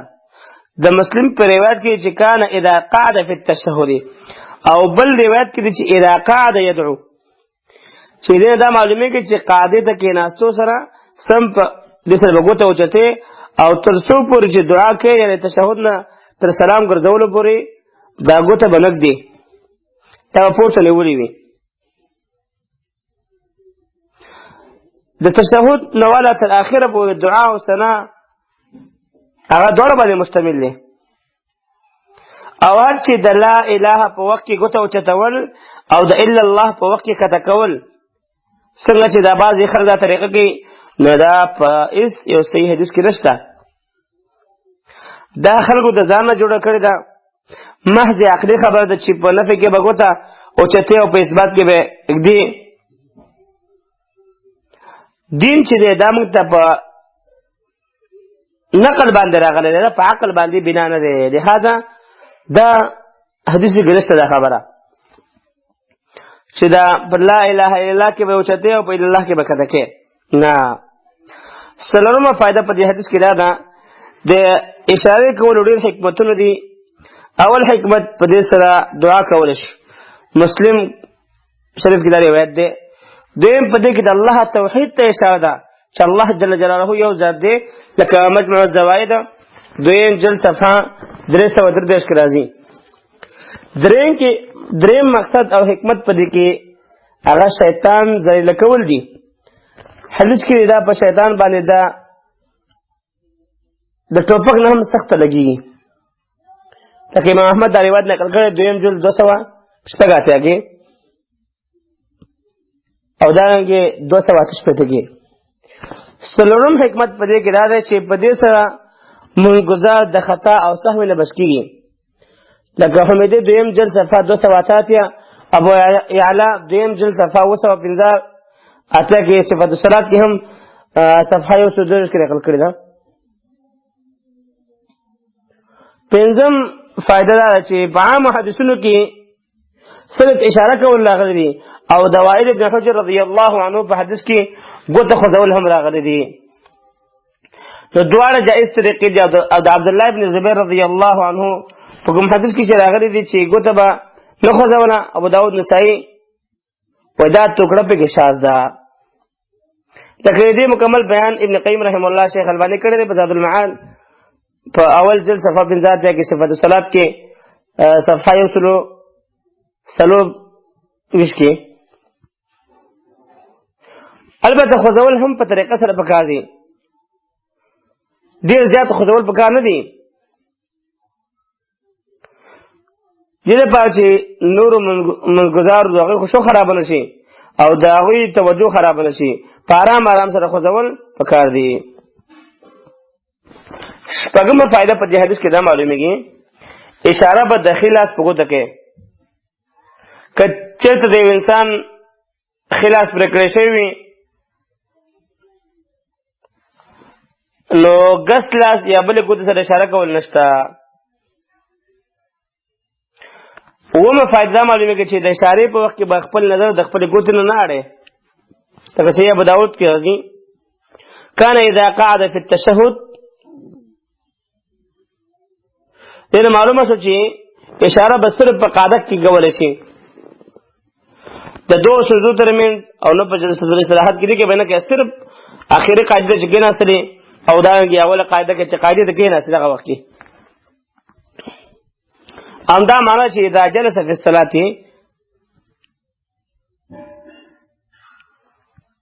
وجه دا چې د سلفونو چې د دو سجدو منځ کې او دارنګه جلسه الاستراحت کې اشاره نه نقل دې وجنه چې انسان د حدیثو د کتابونو مطالعه وکړي یو کتاب کې په دې باب نه لګیدل دی او نه یو د فقهاو په کتابونو کې دې باندې تذکرہ شوی دا چې د دې جلسه الاستراحت کې چې ته اشاره کړې وي او یا چې ته په دې دوسر دو منځ کې اشاره شوی بلکې کله چې کېناست عبد الله بن زبير رضي الله عنه په حدیث کې چې كان رسول الله صلى الله عليه وسلم اذا جلس في الثنتين او في الاربع يضع يديه على ركبتيه ثم اشار باصبعه صحیح نقل کړی دی رسول الله صلى الله عليه وسلم با په اوله او اخره قاعده کې اشاره کوله نو د اشاره سره د دوه قاعدو قید لګول شوی دی معلومه کې چې بل مقام کې نشتا نه هم فائدہ په دې حدیث کې دا حدیث میں معلومه شو چې ګس لاس په پتون باندې کې خودل پکاري ابو مسلم کې عبد الله بن زبير رضی الله عنه په حدیث کې دی رسول الله صلی الله علیه وسلم بغس ورغوي هغه زنګونو نیول نو دا روایت شه ده دام سید دوه طریقې سې دي یا په دالاس پورغوي باندې دي دوه سونه دا یو ګوته د غونډې کې اشاره باندې کی دا ګس لاس باندې یو ور باندې غوي نشي د خپل پتون باندې مضبوط نشي په دې ورغو باندې او په مسواقي کو ته باندې اشاره کول دایمه او اربعو مذهب دی اکثر خلک هغه دا اشاره نه کوي هغه دا وایي چې دا نشته حالانکه امام ابو حنیفه رحم الله هم دې قائل دی لہذا اشاره کول پکار دی باندې کې رسول الله صلی الله علیه وسلم نقل دا د حدیث صحیح حدیث امام مسلم امام ابو داود امام ترمذی امام نسائی امام احمد نقل کړی دی حديث نمبر 250 وعن عبد الله بن مسعود رضي الله عنه قال التفت إلينا رسول الله صلى الله عليه وسلم فقال إذا صلى أحدكم فليقل التحيات لله والصلوات والطيبات والسلام عليك أيها النبي ورحمة الله وبركاته السلام علينا وعلى عباد الله الصالحين أشهد أن لا إله إلا الله وحده أشهد أن لا إله إلا الله وأشهد أن محمدا عبده ورسوله ثم ليتخير من الدعاء أعجبه إليه فيدعو متفق عليه واللفظ للبخاري وللنسائي كنا نقول قبل أن يفرض علينا التشهد ولأحمد أن النبي صلى الله عليه وسلم علمه التشهد وأمره أن يعلمه الناس ولمسلم عن ابن عباس قال كان رسول الله صلى الله عليه وسلم يعلمنا التشهد التحيات المباركات والصلوات الطيبات فيه إلى آخره. فدي حدیث کی دا مسله بیانې چې د تشهد او التحیات بیان. ترجمه د حدیث دا ده چې عبدالله بن مسعود رضی الله عنه نه روایت دی چې رسول الله صلی الله علیه وسلم مونږ ته وګتل او یې فرمایل کله چې په تاسو کې څوک لمونځ کوي نو د تشهد په وخت کې داسې الفاظ وایي: التحیات لله والصلوات والطیبات. تمام قولی بدنی او مالی عبادتونه خاص الله لره دي. اے نبی صلی الله علیه وسلم پتا د سلام وی او د الله رحمت او برکت دی وی. سلام دی په مونږ او د الله په هغه بندگانو باندې چې نیکان دي. زه ګواهی کوم چې الله نه سوا بل هیڅوک د عبادت حقدار نشته. زه ګواهی کوم چې محمد صلی الله علیه وسلم د هغه بنده او رسول دی. بیا دی هغه دعا منتخب کی کومه چې ورته زیاته خوښه وي او دعا دی وکړي. دا الفاظ د بخاری دی او په نسائی کې چې دا الفاظ دی چې مونږ به د تشهد فرض کېدو نه مخکې هم داسې ویل او په مسند احمد کې چې راغلی دی نبی علیه الصلاة والسلام هغه تشهد مونږ ته وښودو او امر یې وکړو چې خلکو ته هم هغه وښایي. مونږ ته یې هم وښودو او خلکو ته هم وښایي. ابو مسلم کې د ابن عباس رضی الله عنه نقل دی چې رسول الله صلی الله علیه وسلم به مونږ ته داسې تشهد راښودلو: التحیات المبارکات الصلوات الطیبات تر اخره پورې. التحیات دا جمع تحیتون دا سلام ډالۍ عظمت لوی ته وایي. یا دینه قولی او زبانه عبادت مراد دی. كل قول او فعل دال على التعظیم، هر قول او فعل چې په ادب او تعظیم باندې ترات کوي. او د دینه خضوع رکوع سجده او خشوع هم د چې دې ټول مستحق سره به الله دی. والصلوات فرضی او نفلی منځونه یا مطلق عبادات یا فعلی او بدنی عبادات. والطیبات پاکیزه خبرې مثلا الله حمد او ثنا ذکر الهی او نیکی خبرې. یا دین مراد عام نیک اعمال یا مالی عبادات مراد دي. او د پاکیزه کېدو مطلب دا چې د هر قسم سیزونو نه او هر سیز هغه الله ته خاص کول. پاکیزه هر قسم خیر هر قسم نیک عمل الله ته کول چې په دې سره د رب العالمین رضا حاصلېږي. وكل ما طاب من صفة أو قول أو فعل فهو ثابت لله لأنه طيب وصفاته وكلماته وأفعاله طيبة وله من أعمال العبد القولية والفعلية الطيب. يعني طول هرغ نيكا ويناها خير شغا خوي او الله ته ثابت بصفات الله رب العالمین. نیک اعمال الله رب العالمین ته کول، سجده الله ته لګول وغیره. السلام علیک ایها النبی د هر آفت او مصیبت نه سالم او بد پاتې شي. او نبی صلی الله علیه وسلم چونکه هغه نزدې او د په سلام کولو کې او استهزار ذره قوي دی، هغه داسې وګڼل شو چې هغه ستا مخې ته حاضر دی. نو ځکه السلام علیک ایها النبي ویلی شو. او ګویا که ته چې ورسره خبرې کوې نو ځکه هغه سره خطاب په دې جمله کې وکړی شو. او دا خطاب چې السلام علیک ایها النبي خاص دی په نبی صلی الله علیه وسلم پورې. ځکه چې مانځه کې انسان سره د خطاب کولو په وجه باندې مونځ فاسدېږي. بیا د سلامتیا دا دعا چونکې د دنیا او آخرت ټول ته شامله ده. د دې وجې نه د نبي علیه الصلاة والسلام د وفات نه پس هم دا دعا باید سړی وغواړي. د نبي علیه الصلاة والسلام د وفات نه وروسته هم دا غوښتل پکار دی او اوس موږ وایو. ورحمت الله د الله رحمت د شان سره لایق صفت دی ورحمت الله. دسی رحمت د الله چې داغه اثر په مخلوق باندې داغه د بے انتهایی انعام او احسان په ذریعہ ښکارا کیږي.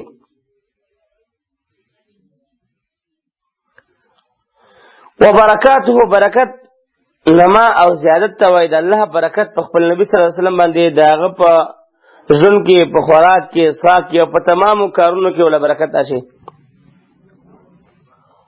او د موږ نه بعد داغه تابعدار ذاتول او داغه شریعت خودل دا مراد دی. اعجبه کوم چې دلته په تعجب کې اچي یعنی د خوخلی كنا نقول یعنی تشهد فرض کېدونه مخکې به مونږه په دې وخت کې داسې ویل السلام علی الله السلام علی جبريل و میکائیل داسې الفاظ به مونږ ویل. نو رسول الله صلی الله علیه وسلم موږ فرمایل داسې مو وایي بلکې داسې وایي چې التحیات لله تر اخره پورې. د مصنف مقصد چونکې الفاظ ذکر کول نه دي بلکې تشهد فرضیت خودل دي نو ځکه د فرضیت په لفظ ذکر کولو کې اکتفا وکړه او د حدیث دا مکمل باقی سے حذف کړی دا. التشهد تشهد په اصل کې اشهد ان لا اله الا الله واشهد ان محمدا عبده ورسوله توي لیکن دلته مراد التحیات لله والصلوات ده. د شهادتین ډېر اهمیت د وجنه د ټول الفاظ د تشهد ویلې شو. صالحین نیک خلق هغه خلک چې الله رب العالمین عبادت کوي د الله بندگان دي صحیح عبادت الله کوي او بیا په دې کې د خلکو مختلف درجات دي. حدیث کې یوسف فواید اول حدیث نه معلومه شو چې په اخره قاعده کې تشهد لسل فرض دي ځکه چې په دې باندې امر راغلی دی او هغه مخکې باندې چې ولا حدیث تیر شو هغه ته هم امر کړی وو. او د نسائی پر روایت کې صفا د فرضیت لفظ راغلی دی او هر اوله قاعده ده نو هغه رکن دا او کنه اوس اکثر وایي چې هغه رکن نه ده که اوله قاعده هېره شو او دویم رکعت ته پاسېږي نو سجده سهو وکړي و سجده سهو د هغې په ځای باندې قایمېږي لکه څنګه چې د رسول الله صلی الله علیه وسلم نه پاته شوې وه او بیا سجده سهو وکړه. او دویمه قاعده رکن ده چې کله سره رکعتیز لمونځ وګوره ښه دویمه فایده په دې حدیث کې دا ده چې په قاعده کې تشهدونه په ګڼ احادیثو کې راغلي دي. په دې کې حدیث ابن مسعود رضی الله عنه چې کوم تشهد ذکر شوی دی دا ډېر زیات صریح دی او غوره تشهد دی او دا تشهد نبی کریم صلی الله علیه وسلم په ډېر اهتمام سره عبد الله بن مسعود رضی الله تعالی عنہ ته ښودلی دی او نور تشهدونه هم لستل جائز دي او دې ته ویل کېږي تنوع فی العبادات. درېیمه فایده په حدیث کې دا چې السلام علینا وعلى عباد الله الصالحین دې نه معلومیږي چې کله انسان چاته دعا کوي نو پکار دی چې اول خپل ځان ته او بیا بل ته وکړي. خدا اکثري حکم دی کله ناکله انسان د خپل ځان نه بل څوک هم مخکې کولی شي. څلورمه فایده په دې حدیث کې دا ده دعا غوښتو باندې امر راغلی دی دا هم واجبه ده. البته په الفاظو کې انسان له اختیار دی چې هره جائزه دعا غواړي غوښتلی شي مګر چې کوم نبوي الفاظ دي په هغه کې ډېر کمال او جامعیت پروت دی هغه کې ډېر غوروال دی چې انسان امق الفاظ ووایي چې کوم نبي صلی الله علیه وسلم ذکر کړي. پنځمه فایده دا ده چې د تشهد په الفاظو کې چې کوم خطاب نبی صلی الله علیه وسلم ته راغلی دی نو دا د معراج په شپه د الله رب العالمین د طرفه نبی صلی الله علیه وسلم ته ویل شوي دي او بیا موږ ته د دې د ویلو حکم شوی دی او دا د حکایت په طور سره دی. دا وجه ده چې نبی کریم صلی الله علیه وسلم به په دې الفاظو باندې په ځان سلام ویلو. په صحیح بخاري کې د ابن مسعود رضی الله عنه فرمایي چې نبی کریم صلی الله علیه وسلم ژوندی و نو موږ به السلام علیک ایها النبی د خطاب په صيغه سره استعمالولو او چې کله نبی صلی الله علیه وسلم وفات شو نو موږ به السلام علی النبی ویلو. اگر که عام صحابه کرامو به همدغه طریقه باندې لسته، نو اوس بعضې بدعتیان هغه رالګېږي چې السلام علی النبی، السلام علیک ایها النبی، و نبی خو حاضر دی، یا زموږ مجلسونو ته حاضرېږي او زموږ د هر حال نه خبر دی. دا دروغ وایي، دا یو کفر او ګمراهي ده، په اسلام کې نشته. شپږمه فایده په دې حدیث کې دا ده، څوک چې غواړي چې د تمامو مسلمانانو په دعا کې ځان شامل کړي، هغه له پکار دی چې د الله رب العالمین او د بندګانو په حقونو کې ادا کول کوشش وکړي، او دا د کوشش وکړي چې ځان د صالح او نیک اعمال دې شروع کړي، دی بیا د مسلمانانو په دعا کې شاملېږي.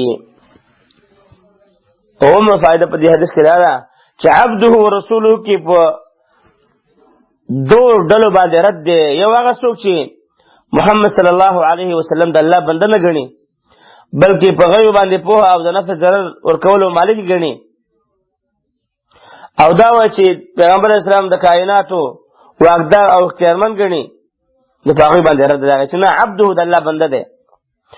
دویم هغه فرقه چې هغوی د رسول الله صلی الله علیه وسلم د رسالت او نبوت نه انکار کوي، لکه یهود، نصارا، یا د هغه د ختم نبوت نه انکار کوي، لکه قادیانیان وغیره، چې د دوی تعلق د اسلام سره نشته، په هغې باندې رد راغی چې ورسوله د الله رسول دی. ګوره اتمه فائده دا ده حدیث کې د احمد روایت منقطع دی، په دې کې ابو عبیده بن عبدالله بن مسعود د خپل پلار نه روایت کوي او هغه د پلار نه اورېدل نه دي کړي. دا شان په دې کې خصیف الجزري راوي د هغه صدوق سیء الحفظ دی، خو مخکیني روایتونه د حدیث د مضمون تایید کوي.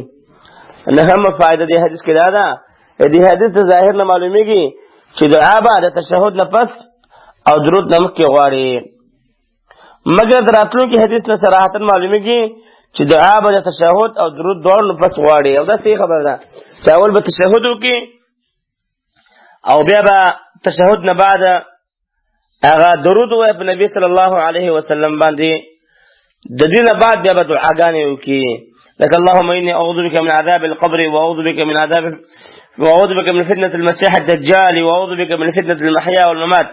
عاقبه دعاګانې راځي، اللهم ربنا آتنا في الدنيا حسنة وفي الآخرة حسنة وقنا عذاب النار. لکه دې په حق له باندې روان حدیث هغه راځي. درجه د حدیث دی حدیث د امام بخاري، امام مسلم، امام ابو داود، امام ترمذی، ابن ماجه، نسائی، امام احمد، دارقطنی، دارمی هغه ذکر کړی دی. حدیث نمبر 255. وعن فضالة بن عبيد رضي الله عنه قال سمع رسول الله صلى الله عليه وسلم رجلا يدعو في صلاته لم يمجد الله ولم يصل على النبي صلى الله عليه وسلم فقال عجل هذا، ثم دعاه فقال إذا صلى أحدكم فليبدأ بتمجيد ربه والثناء عليه ثم يصلي على النبي صلى الله عليه وسلم ثم يدعو بما شاء.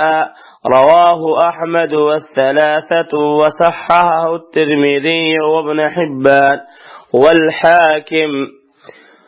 په دې حدیث کې دا مسله بیانې چې د دعا وختونه مخکې د الله حمد او ثنا او په نبی صلی الله علیه وسلم باندې درود ویل پکار دي. د حدیث لفظي ترجمه دا ده چې فضاله بن عبید رضی الله عنه روایت ده چې نبی کریم صلی الله علیه وسلم د یو سړي نه واورېدل چې په خپل مانځه کې دعا وختله چې د الله حمد بیان نکړه او نه په نبی صلی الله علیه وسلم باندې درود وویل. نبی علیه الصلاة والسلام فرمایل دا سړی هغه چې د ډېره جلتي وکړله او ډېره تابع وکړله، بیا راوغوښتو او ورته ویې فرمیل کله چې په تاسو کې څوک لمونځ کوي نو اول دې د خپل رب حمد او ثنا وکړي، بیا دې په نبي صلی الله علیه وسلم درود ووایي او بیا د دې نه پس دې څه دعا غواړي هغه دې وغواړي. احمد، ترمذي، نسائی، ابن ماجه روایت کړی دی. عجله یا عجله تعدی ته ویل کېږي چې د حمد او صلات د وسیلې ذکر کول نه مخکې خپل مقصد وغوښتو. په سنن ترمذي کې دی چې دغه سړي دا خبره وکړه چې اللهم اغفر لي وارحمني الفاظ وویل. والثناء علیه دا خو یا عطف تفسیر دی، ځکه حمد او ثنا یو شی دی، او یا عطف د عام دی په خاص باندې، یعنی دا تحمید که په لفظ د حمد سره وي او که په لفظ بل لفظ سره وي، لکه دلته چې په تشهد کې په غیر د لفظ د حمد نه د الله ثنا ده. فوائد په دې حدیث کې، اول حدیث نه معلومه شوه چې د دعا ادب دا دی چې دې نه مخکې د الله حمد او ثنا او په نبی صلی الله علیه وسلم باندې درود ویل شي، او دا ادب په مانځه کې او مانځه نه بهر دواړو کې دی. دویم د حدیث کې دا فایده معلومیږي چې دې حمد او ثنا مصداق تشهد دی، یعنی التحیات لله ویل دي. همدا وجه ده چې حافظ ابن حجر رحمه الله دا حدیث د تشهد نه پس ذکر کو، اشاره ده دې خبره ده چې دې حمد او ثنا ځای هغه تشهد دی، او دا هم ممکنه ده چې دغه دعا نبی صلی الله علیه وسلم د مانځه نه بهر اورېدلې وي او بیا ورته دغه ادب ورښودلی وي. درېیمه فایده په دې حدیث کې دا ده حمد او ثنا درود او دعا باندې امر راغلی دی. دې وجه نه راجح قول مطابق دا ده چې دا په مانځه کې واجب او لازم دی. همدا د امام شافعي، امام احمد قول دی، او دته د دې په پرېښودو سره ځکه امر نه دی کړی چې دا ناپوه او مسله ورته معلومه نه وه او د ناپوهۍ په زمانه کې کړی عبادت د پوهېدو نه وروسته راګرځول نشته، چې یو سړی نه پوهېږي عبادت وکړي وروسته بیا راګرځېدل نشته چې کله پوه شي. او یا دا د مانځه نه بهر دعا وه. څلورمه فایده دا د حدیث نه معلومه شوه چې د دعا وختو نه مخکې شرعي وسیله نیول پکار دي، او هغه چې په نبي صلی الله علیه وسلم باندې درود ویل دي. نبی علیه الصلاة والسلام فرمایي دعا د اسمان او ځمکې ترمنځ دا ژوند وي، د دې نه نه پورته کېږي، مطلب تر دې چې انسان په نبي صلی الله علیه وسلم باندې درود ووایي. سبحان الله، دعا بله نه خېږي تر دې پورې چې انسان په نبي علیه الصلاة والسلام باندې درود ونه وایي. دومره د درود اهمیت په اسلام کې. پنځمه فایده په دې حدیث کې دا چې بما شاء لفظ راغلی دی. بما شاء لفظ نه معلومیږي چې په دې وخت کې هر قسمه دعا غوښتل جایز دي، دنیا سره متعلق وي او که آخرت سره. خو افضل دا ده چې نوې دعاګانې انسان ووایي، کومې دعاګانې چې نبي علیه الصلاة والسلام نه ثابتې دي. د حدیث کې فضاله بن عبید دا فضاله بن عبید بن نافذ بن قیس کنیه ابو محمد دا د انصارو د اوس قبیلې یو فرد دی. اولنۍ غزا چې دی پکې شریک شوی احد دی، دی نه بس په ټولو غزاګانو کې شریک و، بیعت رضوان کې شامل و، شام طرف ته لاړو او دمشق کې هلته اوسېده. کوم وخت چې امیر معاویه رضی الله عنه د جنگ او هغه جنگ صفین دپاره وتو، دغه وخت کې دغه فضاله بن عبید دغه علاقې قاضي و. په 550 هجري کې وفات شوی دی. درجه د حدیث صحیح حدیث دی. امام ابو داود دارنګه امام ترمذی دارنگی امام نسائی، دارنگی امام احمد، دارنگی ابن حبان، دارنگی ابن خزیمہ، دارنگی حاکم اغا نقل کردے، حاکم اول جل 213 کی، او وصححه الترمذی والالبانی، امام ترمذی او امام البانی صحیح کردے، او دارنگی صحیح ابو داود ہم ذکر کردے.